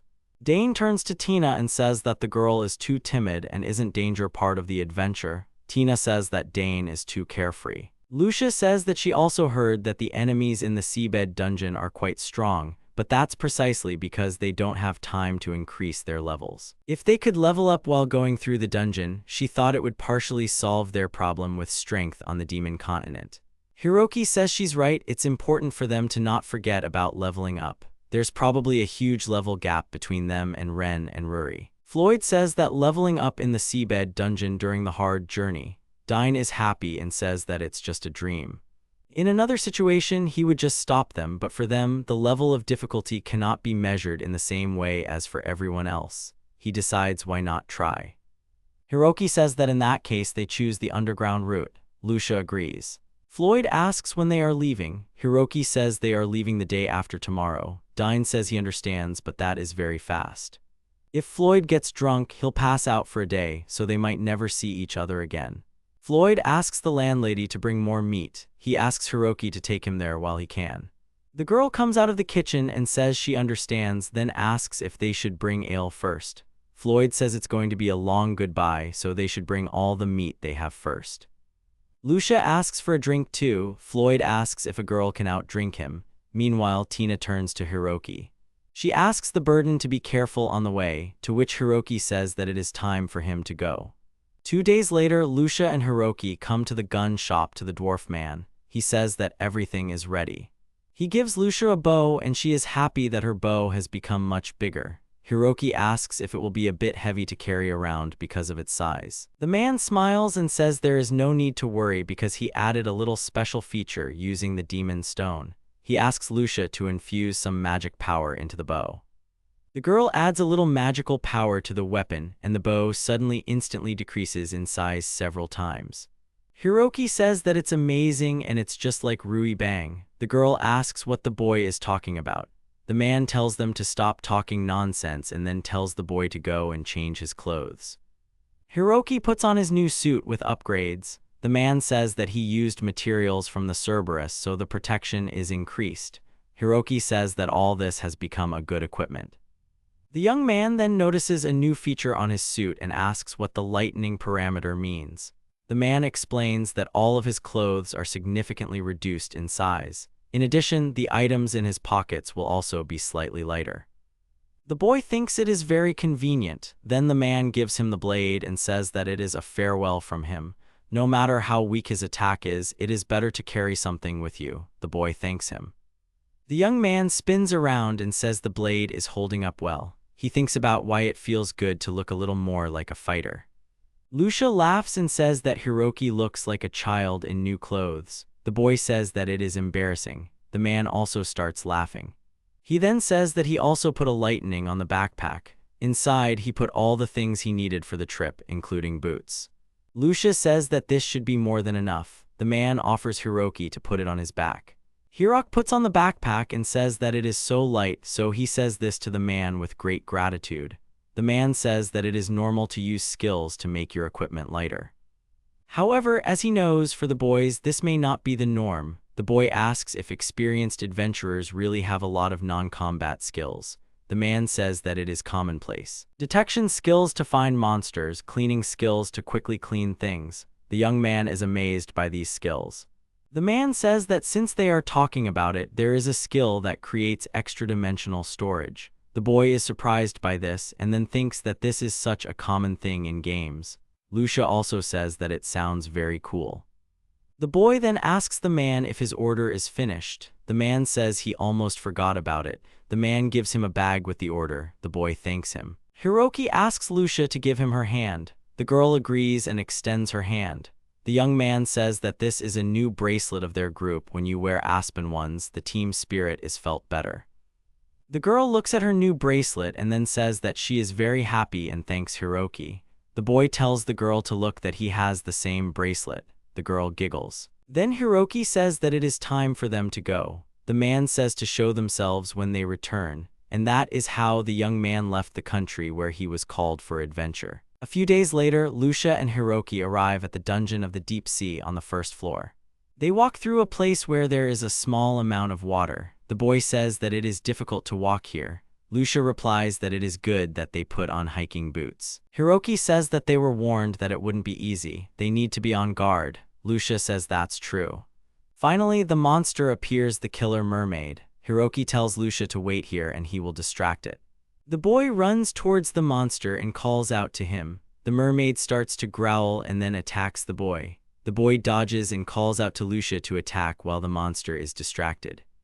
The girl shoots the monster in the head with an arrow, but he doesn't die. Instead, he pulls the arrow out of his head. Hiroki and Lucia are surprised by this. The monster then began to attack the man with its weapon again. The monster missed the boy and many arrows flew towards them. Finally, one of Lucia's arrows hit the monster right in the head and he was defeated. Hiroki thinks they've just started, but they're already having some trouble. Lucia apologizes to the boy for taking so long to get in. Hiroki says it's okay, it's just a hard-level dungeon.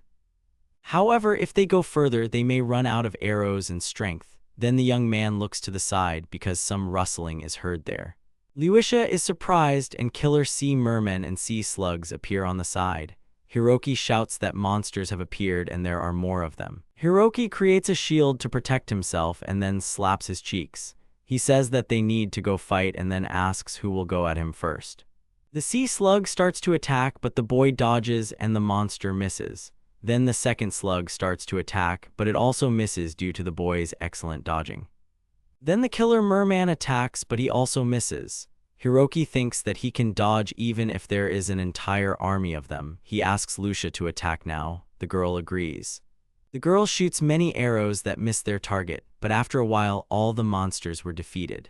Hiroki is happy and tells Lucia that they did it. The girl is happy about another victory. The young man thinks that the enemies are time-consuming but very easy. He suggests that the girl go further and Lucia agrees with him.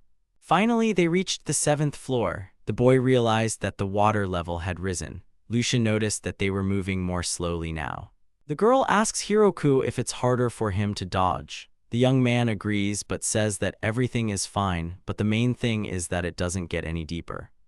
Then the ice Fenrir monster appears. Hiroki was scared for a few minutes. Lucia said that the monster looks strong. Hiroki remembers Cerberus and says that he has very bad memories with dogs. The girl says that this monster doesn't care about water because it creates ice under its paws. The girl says that it's a scam. Hiroki turns to the girl and tells her to keep her distance. The girl agrees. The young man runs to the young man and says that there is very little space here. Suddenly, the Fenrir releases ice spikes, but the protagonist easily dodges this attack. He lands on the ground and splashes water. Although there is little space, he can dodge. The boy calls Lucia to attack. The girl agrees and pulls the arrow. The girl shoots several arrows and suddenly hits Fenrir, and then she tries to hit the monster again. Fenrir uses his ice spike attack again, but the boy manages to duck. He thinks if he climbs onto the ice, he will be able to dodge it more easily. The boy jumps onto the ice but suddenly slips and falls straight into the water. The monster immediately also directs its head and paw into the water to hit the young man, but he uses dodge and swims with lightning speed right under the ice flow. The young man emerges right behind the monster, while Lucia attacks the monster with multiple arrows. Suddenly, Fenrir turns around but is hit directly by an arrow fired by Lucia. The monster dies. The young man stands up and breathes a sigh of relief. Lucia runs up to the young man and asks if he is okay. Hiroki tells the girl not to worry because he just didn't dodge and next time he will definitely succeed. Lucia agrees but says that after 2 or 3 floors they will not be able to continue. She understands that the young man wants to go as far as possible, but now it is difficult. The girl says sadly that it would be better to retreat. The young man is surprised by her words. She says that besides they don't know how many floors are left. If they meet enemies stronger than them, they might die. The girl is sad, of course, but she thinks they should go back. The boy thinks she is right. The further they go, the harder it becomes to fight, and their strength is not enough. They had to strike 3 times to defeat Fenrir. He doesn't want to admit it, but he agrees with her. He says that it's good and suggests that the girl go back and walk through the sea of trees. The girl agrees. The girl suggests going back to the stairs and drying their clothes. Hiroki looks at Lucia and thinks that the girl is sad, although she suggested going back, but maybe she wanted to continue. Now is not the time to lose hope. That's why he suggested Lucia to become stronger and clear this dungeon. Lucia looks at the boy and then happily says that she agrees with him. They are going to become stronger and come back here. After some time, they arrive at a village near a sea of trees. Hiroki says that now that they have a place to stay, they can have dinner. Then they are brought various dishes. The young man says that it is all just like shawarma. He says that this hot sauce is simply incomparable. He can eat a mountain of such dishes. Then the young man looks at the sad Lucia and calls her by name. The girl shudders. He asks if the girl really doesn't eat that. Lucia says that's not true at all, then apologizes and says she was just thinking. He suggests that they take the food with them. Lucia says that's a good idea. Hiroki realizes that the girl is probably thinking about the incident in the dungeon. That night, the young man wakes up and realizes that it is still night outside. He pours himself some water and thinks that he hasn't slept well. It's because he's worked so hard on the raid. He wonders if Lucia is okay. Then the young man looks at the girl's bed and sees that it's empty. He wonders where she is. The young man thinks about what the girl has been thinking about all day and then realizes that she really went into the dungeon. He runs out of the room and tries to figure out where she went. He remembers that the girl suggested that they retreat. The way she said that they don't know how many floors are left, and also that if they fight enemies stronger than them, they might die. He remembers her sad face and reproaches himself for what if he had realized it earlier. He mentally calls her name. Hiroki thought that because they returned from the dungeon early, Lucia might think it was her fault. If he had been more attentive, this would not have happened. He tries to find Lucia and does not understand where she is. Then the guard at the wall heard a knock at the door. The man asked the boy what had happened since it was so late. Hiroki asked if the man had seen an elf there. He answered positively and added that if it was her. At this time, the girl tried to kill the local monsters. She hit, missed, and hit again. Suddenly, the monster crashes into a tree, and the girl begins to fall from the branch she was on. At the moment of falling, Hiroki manages to use the shield in time. The girl comes to her senses and is surprised that there was a shield. Hiroki calls the girl by name. The young man asks if she has been hunting just now. He asks her not to leave so suddenly because he is kind of really worried. Hiroki asks the girl if she really still thinks about that dungeon. The girl is sad and says that if she was stronger, they would have passed it. The boy smiles and asks her if she remembers what she told him when they united. She said that they would make decisions together. He says he was very happy to hear this because he wanted her to share everything with him because they are a team. The girl was amazed by his words. Na says that she too, when she saw how the young man thought everything over himself, she felt very lonely. The girl says that she seems to have done the same. The girl apologizes to the boy. Hiroki says that he understands that she wants to end it, but wouldn't it be better to do it together? The girl agrees and thanks the young man. Hiroki says that there is still time before sunrise and he does not want to sleep at all. He offers the girl to raise the levels until the morning. The girl agrees. Then she asks why the boy is in his pajamas. The boy replies that he was in a hurry. The girl starts laughing. Before that, in the underwater dungeon on the 7th floor, Ruri called the spell as weakening the territory maximum duration of the flame. The girl said that this way they wouldn't get wet. Ren said that indeed the girl could do that too. He asked if everything would be okay since it was risky to use so many skills at once.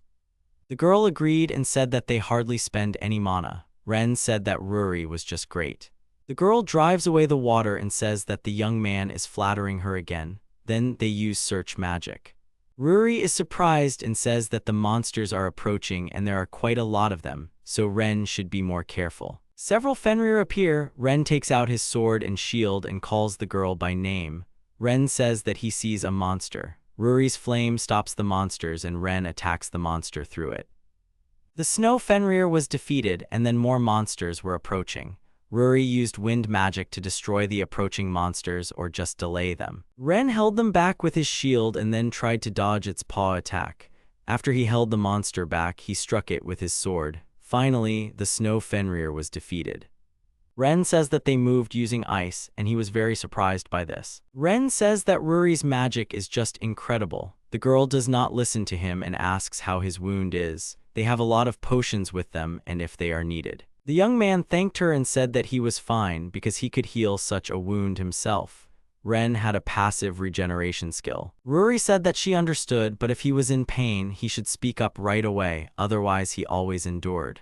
Ren agreed. The girl thinks that because she is standing behind him, Ren never dodges. The boy says that there is no need to worry and he is fine because he has regeneration and the girl knows about it. The girl says that she knows about it, but he still feels pain, so he should take better care of himself. The young man agrees and apologizes to the girl. Ren thinks that at such moments he remembers him, their friend with whom they were separated. They then arrive at a staircase on the 12th floor. Ren suggests they rest here. Ren says that they have walked a lot and he is even tired. In his world, he did not train so much. Ren tells Ruri that she played sports in their world. The girl says that it is not exactly a sport, but she learned archery and horseback riding. Now the young man understands how the girl managed to saddle the horse so quickly. He likes people who don't waste time. The girl says that she just wanted to do something.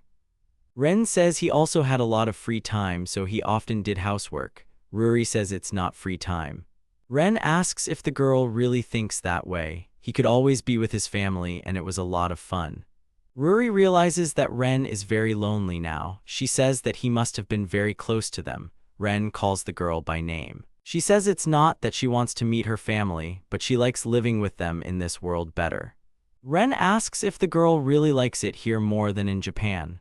Ruri says that he has faced difficulties here and does not see much good, but for her, it is the opposite. The girl says that she likes it here better because she has Ren and Hiroki. The girl has a family whose interests she has to put above everything else. That's why she didn't have any friends. Ren thinks her family was either afraid of her or wanted to use her influence. Ren says it was much harder for the girl. She says that he is probably the only one who understands what it was like for her.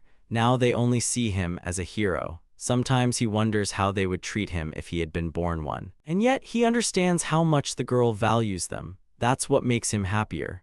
Ruri thinks that she didn't tell him about her family, but they understood everything without that and are always with him, even if she doesn't ask. Ren asks Ruri if it matters what world they are in.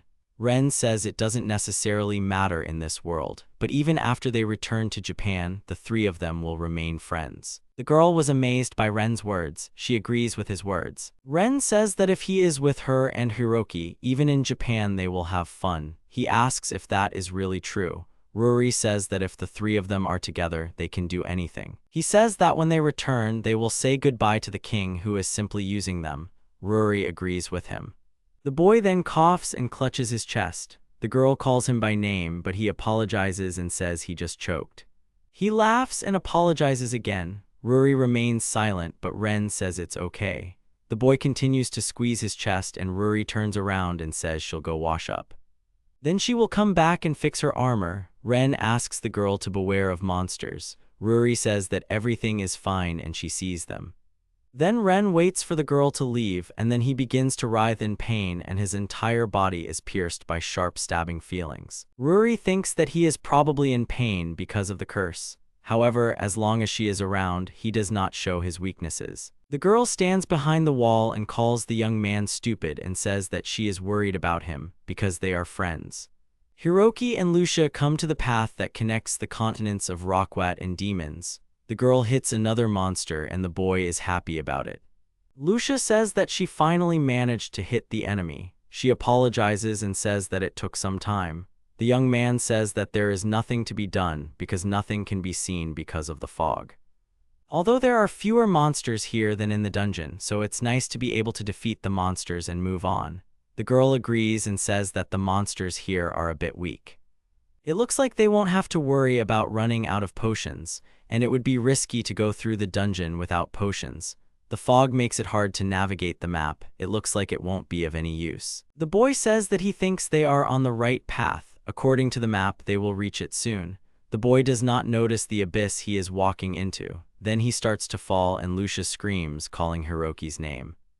He starts falling and thinks he can't even see the ground. He yells to set durability to 1 hit and then uses his shield. The boy uses the shield and falls. The boy starts coughing because he is so scared.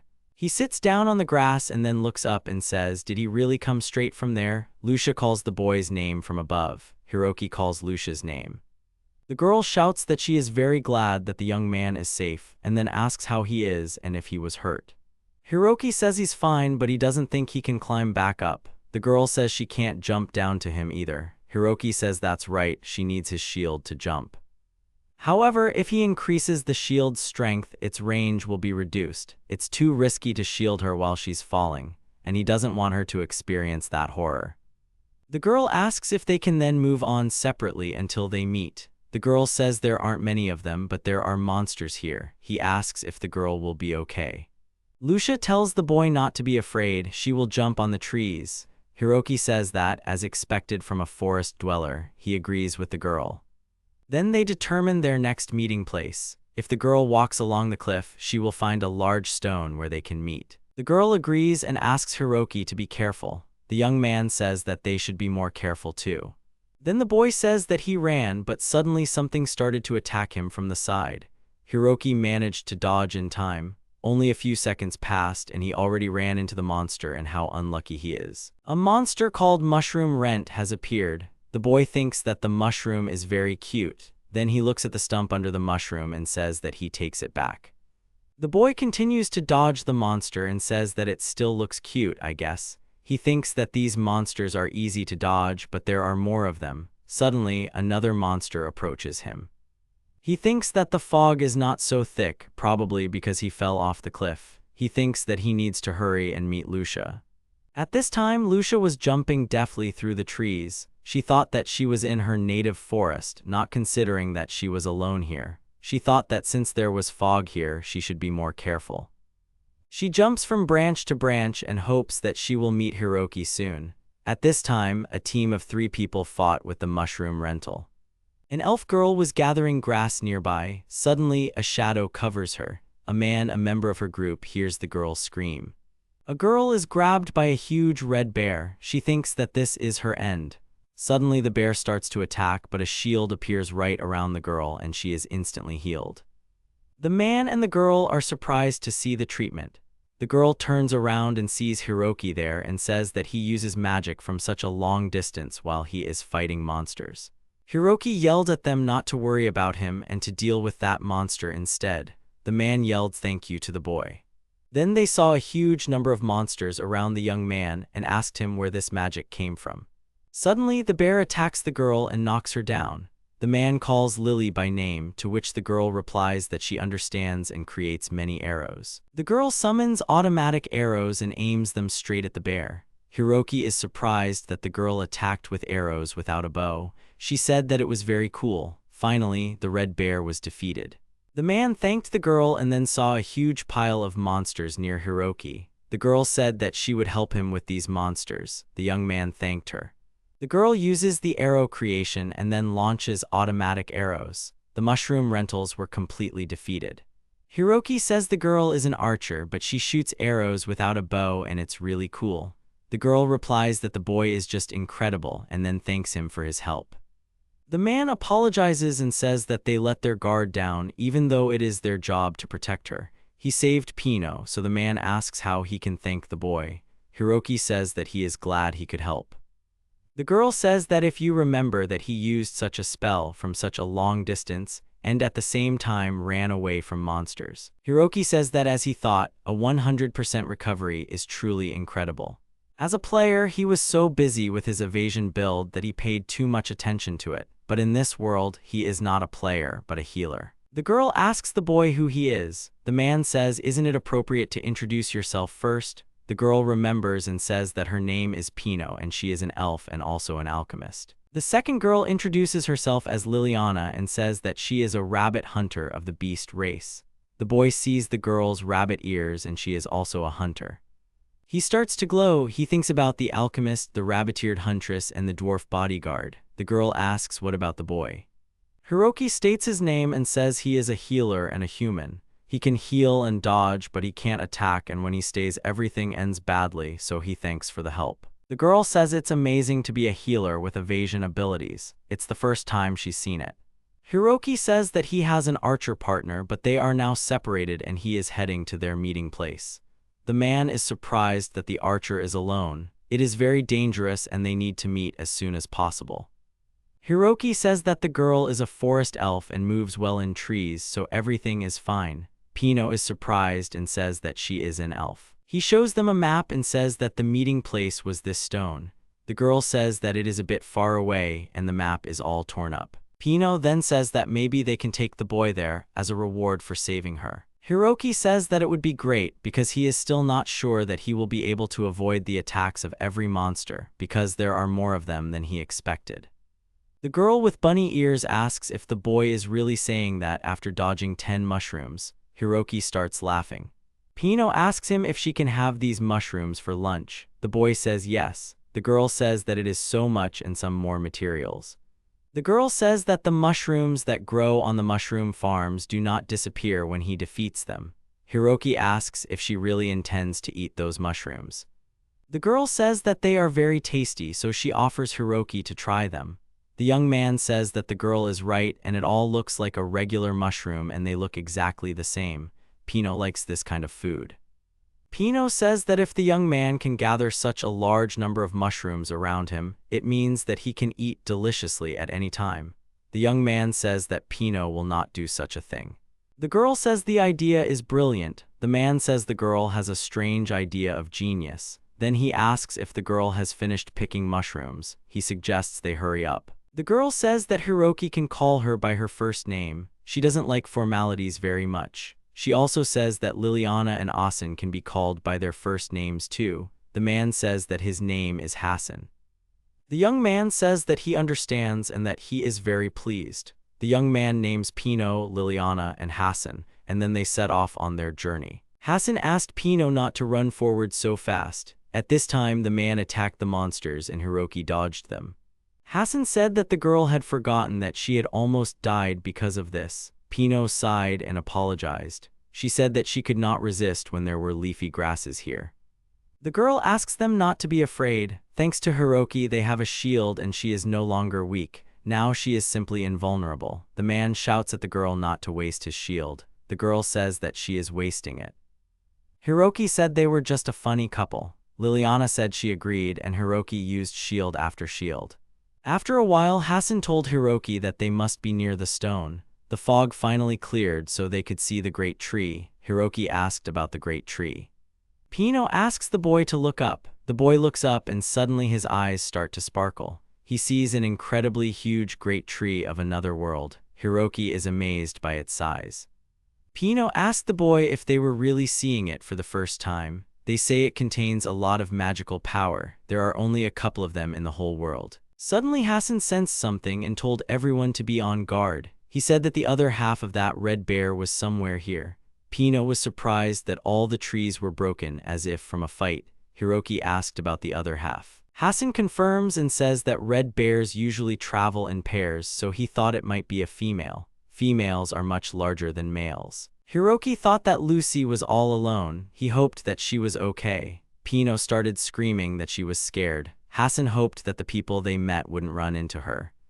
Then Liliana said that there are arrows and they are very high and it shouldn't be like that either. She says that something bad happened because the archer messed up his aim. Is this a new and fast way of using hallucinations? Hiroki started screaming and then said he thought the bear had attacked my partner. Hassan said they had to hurry and follow the arrow trail. Hiroki thanked the man and prayed that Lucia was okay.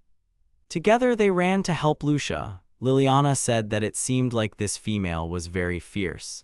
Pino confirmed her words and said that there was too much destruction here. The girl says that if Hiroki's partner is an elf, but in the battle with the enraged beast, she could receive a blessing. Hiroki wondered about the blessing and whose it was. After a while, they notice a fallen tree and a red bear in the distance. Then they notice a girl on a tree branch. Hiroki calls her name and she turns around. Suddenly, the bear hits the tree branch and the girl falls down. Pino screamed that she was going to fall, but Hasan interrupted her and said that it would not happen on his shift.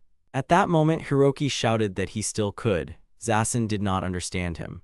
At that moment, Lucia gathered herself, landed on the ground, and shot her arrow at the enemy. Hiroki asked everyone to rely on him and then used intense boost and shield. He just wanted to make it in time. At that moment, everyone was scared. Lucia was suddenly covered with a special shield and she immediately released an arrow and hit the bear straight. The red bear was defeated and Hiroki thought that Lucia did just perfectly at that moment. Pino was surprised by Lucia's courage. The girl called Hiroki by name and he said that he was very glad that the girl was okay. Lilana said that a point-blank shot was a real feat. Lucia asked Hiroki who these people were, to which the young man replied that they helped him fight off the monsters that were chasing him. The girl understood. Lucia then bowed and expressed her great gratitude for saving Hiroki. Liliana awkwardly said that there was no need for thanks. She said she was still surprised that she wasn't scared of that red bear. Lucia smiled and said it was because she knew Hiroki would protect her because she trusted him. Hasan smiled at that moment and said that Hiroki was trusted and that he was just great. The young man was touched by the girl's words. Then Pino distracted everyone by finding something in her backpack. The girl took out a magic potion and said that it was for Hiroki. The young man was surprised and asked what it was. He thanked the girl and said that he was still full of mana. Pino screamed in horror that it couldn't be, even after he used the shield from such a distance. She asked him how unlimited his magic power was. The young man laughed and thought that he couldn't tell her, that he didn't know it himself. Then Pino noticed something and said that Lucia was doing well and then pointed to the sky and said that there was a gift for her there. Hiroki and Lucia look up at the sky and wonder what gift Pino is talking about. Suddenly, a leaf on a tree lights up and then starts falling towards the girl. Lucia says it looks very beautiful. She said it was very strange because only this leaf glowed. Pino replied that the great fruit tree was rewarding Lucia for this fight. The girl asked what that meant. Pino replied that the great tree loved elves very much. Hiroki understood what Pino had meant when she said that Lucia could receive a blessing. As expected from another world, everything was different here. Pino said that this leaf is very valuable, so she should treasure it.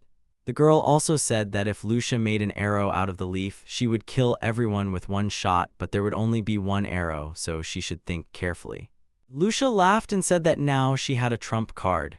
Hiroki said that it was very cool and he wanted one too. Pino said that even if he took one, it wouldn't shine, so it didn't make sense. Lucia looked up and said that the fruit tree was just fine. She thanked him for giving her one of his leaves. It would be her good luck charm.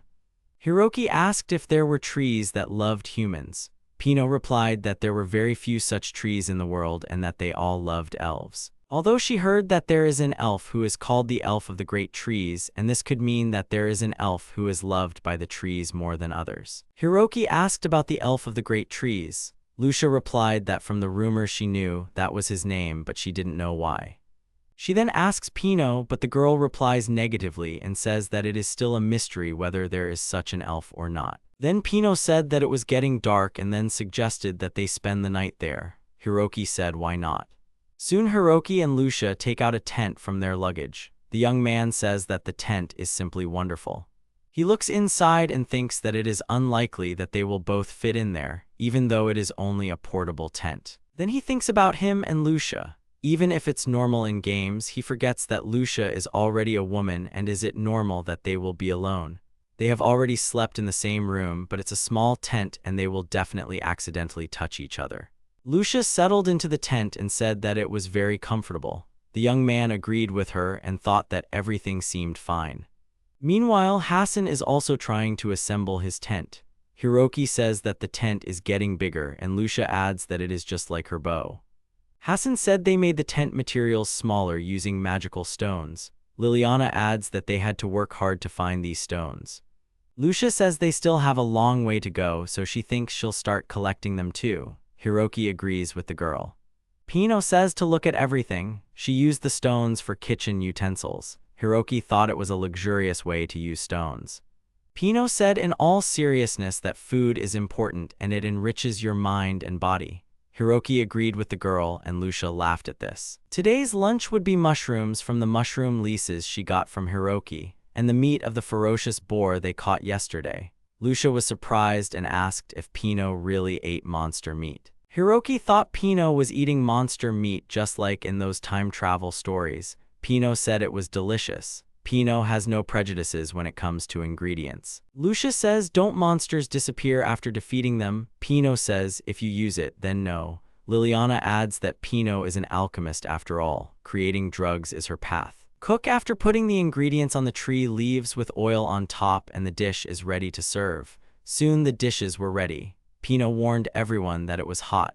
The young man noticed some familiar properties in this dish. Lucia starts eating. Everyone looks at her attentively. Suddenly she opens her eyes and says that it is very tasty. Hiroki says it's his turn now. He starts eating and says it's really delicious. Hiroki laughs and says they have a winner. Lucia asks what kind of winner they are talking about. Pino says that's it. Deliciousness makes you a winner. The young man replied that he was still not satisfied. Pino laughs and says that she knew it. After a while, Pino says that it seems that this is where they part ways. She is very sorry. Liliana says that Pino loves to run everywhere, so his shield will help them out a lot. Pino says that they will have to separate, although with Hiroki she could collect materials and not be afraid of anything. Hassan says that Pino is running around even more with the shield, so there are downsides. Hiroki laughs. He says that it's a long way to the apricot continent, so they should take care of themselves. Hiroki thanks Pina, Liliana, and Hassan. The boy said that he will give Pino another shield as a parting gift. The girl thanks the boy for this gift. Hiroki says it was fun. Lucia confirms his words. Hassan wishes them luck. Pino says they will see each other, and Liliana wishes them to take care of themselves. The young man tells them to see him, but he himself thinks that in just a little while they will reach the apricot continent. Hiroki says it's great that they met these people. Lucia agrees. The boy jokes and says that he would send them a friend request if he could. Lucia asks what friend requests the boy means. Then she notices something and then tells the boy to look to the side and see if there really is a shop there. Hiroki says it looks like it, but where is the shopkeeper? They approach a shop from which a small fairy flies out and greets the customers, saying that she has a great selection of goods. Hiroki is surprised that they saw a fairy. The fairy says that everything is correct. They have arrived at the fairy's shop, so she offers to look at her goods. Lucia says that this is the first time she sees a real fairy. Hiroki says that this is his first time seeing one too. The fairy herself is surprised about this. She says that it is an honor for her to be the first fairy on their way. She is a fairy trader and is very pleased to meet you. Hiroki says that's very nice. Lucia asks why the fairy's shop is in such a place. The fairy says that's an excellent question. The fairy says that only those who possess a leaf from the great tree can visit her shop. Lucia asks if the fairy really means this leaf. She shows a leaf from a tree that she recently received from a fruit tree. The fairy says that this is the leaf. Hiroki says that he does not have the leaf and asks if it is okay if it is here. The fairy says that with the owner of the leaf he can come whenever he wants. Hiroki thanks the fairy for this permission. Lucia says that in that case she asks permission to look at the goods. The girl asks what this equipment is for. The fairy says that it will give them a good buff and costs about 1 million. Hiroki stands in shock and says that it is very expensive. Lucia says that she won't be able to buy it, and Hiroki is very depressed at this time. The fairy says that it is actually one of the cheapest goods. She asks to come back when they are experienced adventurers. She also highly recommends making magic bags. Hiroki asked what making magic bags means. The fairy explains that it is a specialty of fairies. She will enchant their bags with spatial magic and then there will be a surprise. The fairy says that they will become owners of magical bags that can hold many things. Hiroki says that he wants this bag for himself. Hiroki thinks that this is usually called inventory. It's the same as the item boxes in the games. You can carry a lot of stuff around with you and still be barely dressed. Pino's group uses magic stones to shrink things. With such a bag, he would be spared the need to do something like that. In addition, his luggage would be lighter and it would be easier for him to dodge enemy attacks. Although his backpack has a weight reduction feature, it still has its own weight. Hiroki wants this bag for himself. The fairy says that, as expected, the boy has a keen eye. In honor of their first meeting, she will enchant their bags for only 1 million. She boasts that she is very generous. Hiroki falls down and says that it is so expensive and he does not have that kind of money. Lucia says that it is an unaffordable luxury for them. Hiroki really wants to have such a bag right now since he has just started on the path of a healer with evasion, but he has no money to pay for it. He thinks about what if he puts up for exchange something made in Japan. He starts rummaging through his backpack and turns to the fairy merchant. Maybe she would be interested in these things. Lucia and the fairy looked at the young man attentively. The young man lays out things in front of him: a mirror, a handkerchief, a notebook, and a ballpoint pen. Then he wants to continue, but the fairy asks what this cute little thing is. The boy asks if the fairy is really talking about the handkerchief he received from Ruri. The fairy asks if the boy really has such a wonderful handkerchief. Its quality definitely surpasses the technological level of this world. Even by Japanese standards, this product is one of the highest quality. Lucia says that this scarf is so cute.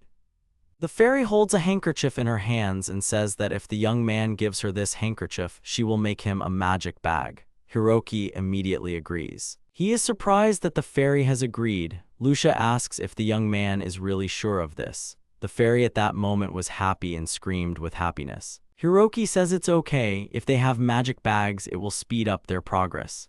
Lucia says that if the boy says so, then it's okay. Hiroki didn't want to give away what once belonged to Ruri, but now his main goal is to get rid of Ren's curse. I'm sure the girl wouldn't be upset if he learned that this way he increased the effectiveness of their group. The fairy thanks the young man, and at this time she carefully folds the handkerchief.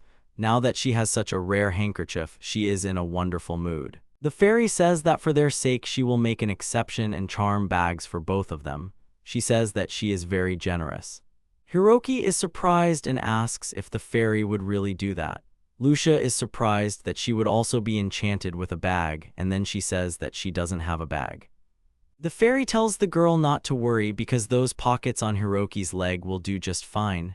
The young man asks if the fairy is talking about them. There are 2 of them, so they are just right. The fairy shakes out their pockets and begins to sing a song. The boy says that it is impertinent, but the fairy tells them to remain calm. She suggests that they begin first for that boy. The boy says that his name is Hiroki. The fairy repeats Hiroki's name and then says that Lucia is nearby. The fairy says that in that case she will first enchant the bag for Hiroki. The young man thinks. Lucia asks Hiroki what is it. The young man says nothing. The fairy uses the ability to expand the boundaries of space. Hiroki is surprised. Then the fairy says that everything is fine and everything is ready. She offers the boy to put something inside. The young man asks if he can put anything in there. The fairy replies that almost anything is possible. He then tries to fit the tent into the bag and asks how about this. Lucia says it all fits and it's incredibly comfortable. Hiroki says that he didn't know fairies had such a useful skill. The fairy is proud of herself, laughs and says that's right. Then she decides to do the next one and uses the skill of expanding the boundaries of space. Lucia is happy with her new bag and says thank you very much to the fairy. The fairy thanks them in return and says it was a good deal. Then she asks if there is anything else. The young man remembers something and asks if the fairy has a potion made from the apricot grass that removes curses. The fairy apologizes and says that the product is currently out of stock. The young man then asks how about the apricot grass itself. The fairy says that if she had such a herb, she would have prepared a potion long ago. She does not sell the apricot herb unprocessed. The young man understands and then says that in any case he has no other valuable things on him, so he will have to get it himself. The boy says there are other ways to pay besides money and things. She thinks about what she should ask for. Hiroki thinks that he suddenly gets goosebumps. However, if it is to save Ren, then he is ready to do anything. His body tells him to run away from here, but his mind asks him to stay. He says that he will do everything in his power. The fairy asks if this is really so she will look forward to their meeting. She has shops in other places. She will ask them for something as soon as she has the potion in stock. The young man says that he is counting on the fairy. Lucia also thanks the fairy merchant. The fairy tells them to see each other soon. Lucia says that it is the first time she has seen a fairy, so she is simply delighted. Hiroki agrees and says that she is bigger than he imagined, so he passes the sea of trees. After a few days, they finally arrived at the continent of Apricot. Lucia is delighted to see the huge mountains in front of her. They notice a city in the distance. The girl suggests looking for information about it there. The young man agrees and suggests looking around there. After some time, they come to the continent of Apricot, a city north of the Sea of Trees. Hiroki says that this city is different from human cities. Lucia says that there is something mysterious about it. The girl is also happy and says that this is the lamp that glows with the help of magic. There are plenty of shops here with all sorts of magical things. Hiroki looks at the people and says that they look no different from humans. It seems that this country is more peaceful than he imagined. Is it really necessary to defeat the Demon Lord? It feels like it would be easier to get along with the Demon Lord than with the human king himself. Although he still has no idea what this Demon Lord looks like, the young man suggests finding a hotel first. The girl agrees with him. Then they arrive at the Weathervane Inn. The boy asks about Liko. The girl says that everything is correct. In Pacenot it is Lada and in Apricot it is Liko. Hiroki is surprised that there is a different currency here. Lucia remembered that now she remembered that people were talking about it. The boy is upset. Lucia apologizes and says that she forgot about it. The girl says that they can exchange money at the Adventurers Guild. Hiroki says that they just have some business at the Adventurers Guild, so he suggests that Lucia go to the Adventurers Guild. After some time, they arrive at the Adventurers Guild. The girl at the reception desk welcomes the newcomers. Hiroki says that he would like to exchange lots for Liko and ask her about the apricot grass. The girl says that the current rate is 0.8 to 1. For example, by exchanging 50,000 Lada, they will receive 40,000 Lada. She asks if they want to exchange money. Hiroki is surprised and thinks that it feels like he will lose on this operation. He thinks that it depends on the prices of goods in apricot. The young man agrees to exchange money. The girl says that as he wishes.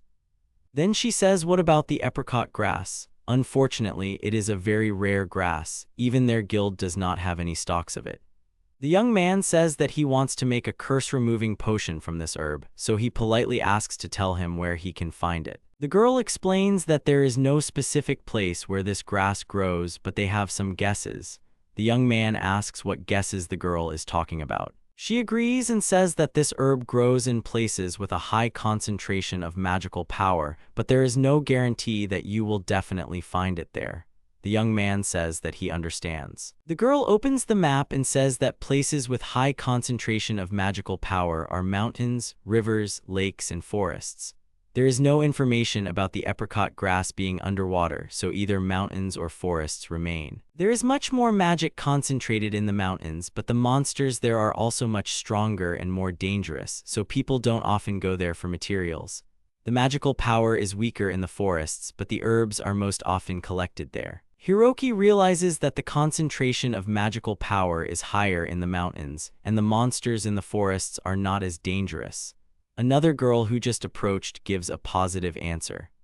She apologizes for disturbing him and asks if he is Mr. Hiroki. The boy says that he is. She is happy and says that she was right. Recently, someone was also interested in this herb, so she thought of the boy. She says that they asked to tell Mr. Hiroki that they are going to the mountains. The boy understands that it is from Ren. The girl says that it is true. The boy thinks that they can split into two groups and agrees to go to the forest. The boy agrees and says that they can go there. Then the girl says, what about the potion to remove the curse? They will need the help of a first-class alchemist to brew the potion from the apricot grass. The young man is surprised. They realized that they had not taken into account that there must be someone capable of such a thing.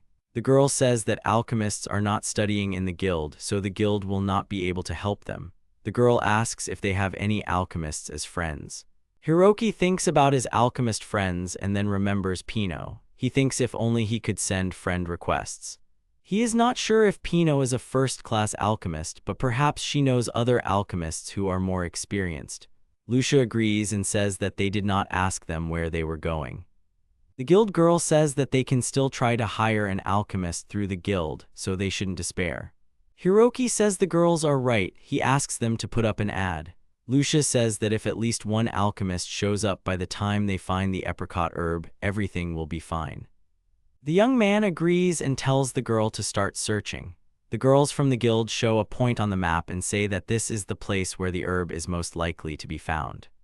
The deeper they go into the forest, the higher the concentration of magic power, but the monsters there are also stronger. They are warned of the possible risk, so they go there. In the end, they decide to go there. After some time, the heroes come to the cabbies exchange. The hero sees demons, beastmen, and elves. The young man understands that there are representatives of many different races here. Lucia says that in the capital of Pisnot you rarely see anyone other than humans. Then the young man is surprised again and calls Lucia by name. The girl asks what is going on. The young man shows an unusual animal and asks what it is. Lucia says that this animal is called Pakara. He asks if they are really harnessed to carts like horses. The girl agrees. Lucia says they are very fast, but they need to be booked in advance. Lucia asks him to be careful. The children are frolicking near these animals, but the man asks them to move away from the animal. Lucia says they are cute but quite aggressive. Pakaras do not allow strangers to approach them. After that, they got into the cart to the apricot forest. The young man thought about it while they were still riding in that cart. But spending a whole day on wheels is a tough test. Lucia says there's nothing to be done. Carts are all like that. The boy thinks he now appreciates the technology of his world. He misses that comfortable level of rocking. Lucia says that if he is uncomfortable, why not use the pillows he recently bought? The boy agrees. Lucia says that she will take one for herself too. Hiroki says it's comfortable but not that comfortable. He hopes the ride won't be long. After a while, Lucia will be the young man and says that they have arrived at the place. She says that the young man slept very soundly, despite all his complaints. The young man answers whether this is really so and says that it is very fast. He rubs his shoulder and says his whole body is stiff. Lucia says it's because he never changed his position while he slept. The young man apologizes for the wait, then remarks that it is already evening. The man laughs and says that the travelers must be very tired. He says he will come back here every day at the same time to pick them up. The boy thanks the man.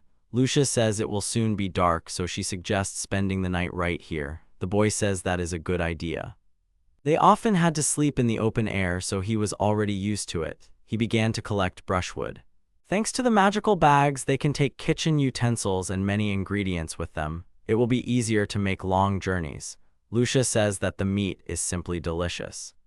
The next morning, it's time for the heroes to leave. He asks where they should go. Lucia tells him not to worry, she found out in the city. Hiroki says it's a great job. It seems that the places with the greatest concentration of magical power are springs and caves. Another day's journey north, there is a spring. Continuing in this direction, they will be at the entrance to the cave in another day. The young man understood, and that meant they would go north. He drinks today's portion of the potion to attract monsters. It tastes terrible. Hiroki says it's not easy to drink 3 bottles a day. Lucia thanks him for his daily efforts. Then the girl is surprised and the boy suddenly ducks. He feels some familiar feeling. Lucia says it's a slime demon. The boy looks at the monster and sees a slime demon. It's slow, but its attack is much higher than that of a normal slime. Hiroki says that's it, so it's just like a regular slime. For him, a healer with evasion. Lucia says that the boy is right. Hiroki tells the girl to fight together as they advance. He will cast a shield on the girl. Lucia says that the apricot grass is small trees, so you have to watch your step. The boy thinks that they will probably find it if they go deeper. Then the boy notices a ghostly flower. Then the boy notices a huge mushroom. Lucia heard that they only grow in places with a high concentration of magical power. It is a slime. It only needs a slight movement to dodge attacks. Hiroki says that they are on the right track. Then a slime demon and an orc demon appear. The youth says that monsters think that having the word demon in their name will make them stronger. Then he notices that the orc can use magic. Lucia says that maybe it's because they are demons. The boy then thinks about the monster's magic and how this is a chance to see if he can evade magic. When he watched Ruri and Tina use their skills, it seemed to him that a mage could choose where to direct the spell. He failed to dodge the spell last time when he was attacked by a flying slime, but he has leveled up since then. He needs to test it out on weaker enemies. The demon orc starts to attack and the young man realizes that his projectiles are flying very slowly. He decides to use his shield just in case. He also decides to prepare an instant heal. Lucia notices that something is wrong and shouts at the boy to dodge immediately. Hiroki listens to her and moves aside and the magical clot flies past. He is glad that he was able to dodge. Lucia starts to get angry at the young man and says that he couldn't have dodged the attack much earlier because she almost had a heart attack. The boy apologizes and says he just wanted to see if he could dodge the spell. Meanwhile, the boy continues to dodge the demonic slime. Lucia wonders why the boy wanted to see if he could dodge the spell. Hiroki thinks he just succeeded. When the flying slime fired a spell at him, he was level 1 and his evasion skill was 51 points. Now his level is much higher and he has pumped up his evasion to 87 points. He says that this is just his guess, but it is possible that dodging spells requires much more agility. Therefore, to dodge advanced monsters, he will need a higher level of dodge. All the monsters were defeated and the young man wondered if his guess was correct. Lucia apologizes and says that she does not know. She has never heard of anyone leveling up the evasion skill. Hiroki remembers that he completely forgot about this. He is still far from having a perfect dodge build. 2 days later, they reach the spring. Lucia says that the place is very beautiful and Hiroki says that they still need to find the apricot grass. Lucia agrees and suggests that they start searching. They look near the bank of the spring. Hiroki says he can't find anything. Lucia says that's bad and they'll have to stay here for the night. Hiroki suggests they go to the cave tomorrow and hopes they'll find something there. It was the night of the 4th day in the forest. The young man was trying to figure out where the cave was located. Then he realized that they were lost. They were supposed to come to the cave on the 3rd day of the journey. He thinks that it is worth returning to the source. Lucia asks him not to worry and says that she is on the right path and they need to move on. Hiroki agrees with her. He says that this place is full of magic, so they are moving in the right direction. At this point, the girl notices something. She squats down and tells Hiroki to look in one direction. The young man gets scared and covers his mouth with his hand. They see a huge number of goblin demons. The young man says that there are at least 30 of them and among them is a magician. Hiroki thinks it will be hard because this time he also has Lucia with him. He doesn't want a repeat of the incident with the breeding slugs. The young man whispers to the girl, but they need to leave quietly. She agrees. They rustle and try to leave between the bushes so as not to be noticed. However, the young man steps on a twig and thinks that this is already some kind of abundance of cliches. At this time, the girl creates many arrows and begins to shoot at the goblins, shouting for the young man to get ready. He realizes that he has no choice and starts running in the other direction. The monster attraction potion is still active, which means that they will all run after the young man. The hero then realizes that the goblins can't keep up with him, so he asks Lucia to shoot them while he runs around in circles. The girl agrees, then the goblin mage uses magic and attacks the boy. He uses healing and thinks that the goblin doesn't use spells often, so he completely out-heals the incoming damage. Then the young man runs to one place and sees a huge number of goblins there and realizes that they have a whole lair there. The young man finds himself surrounded by monsters.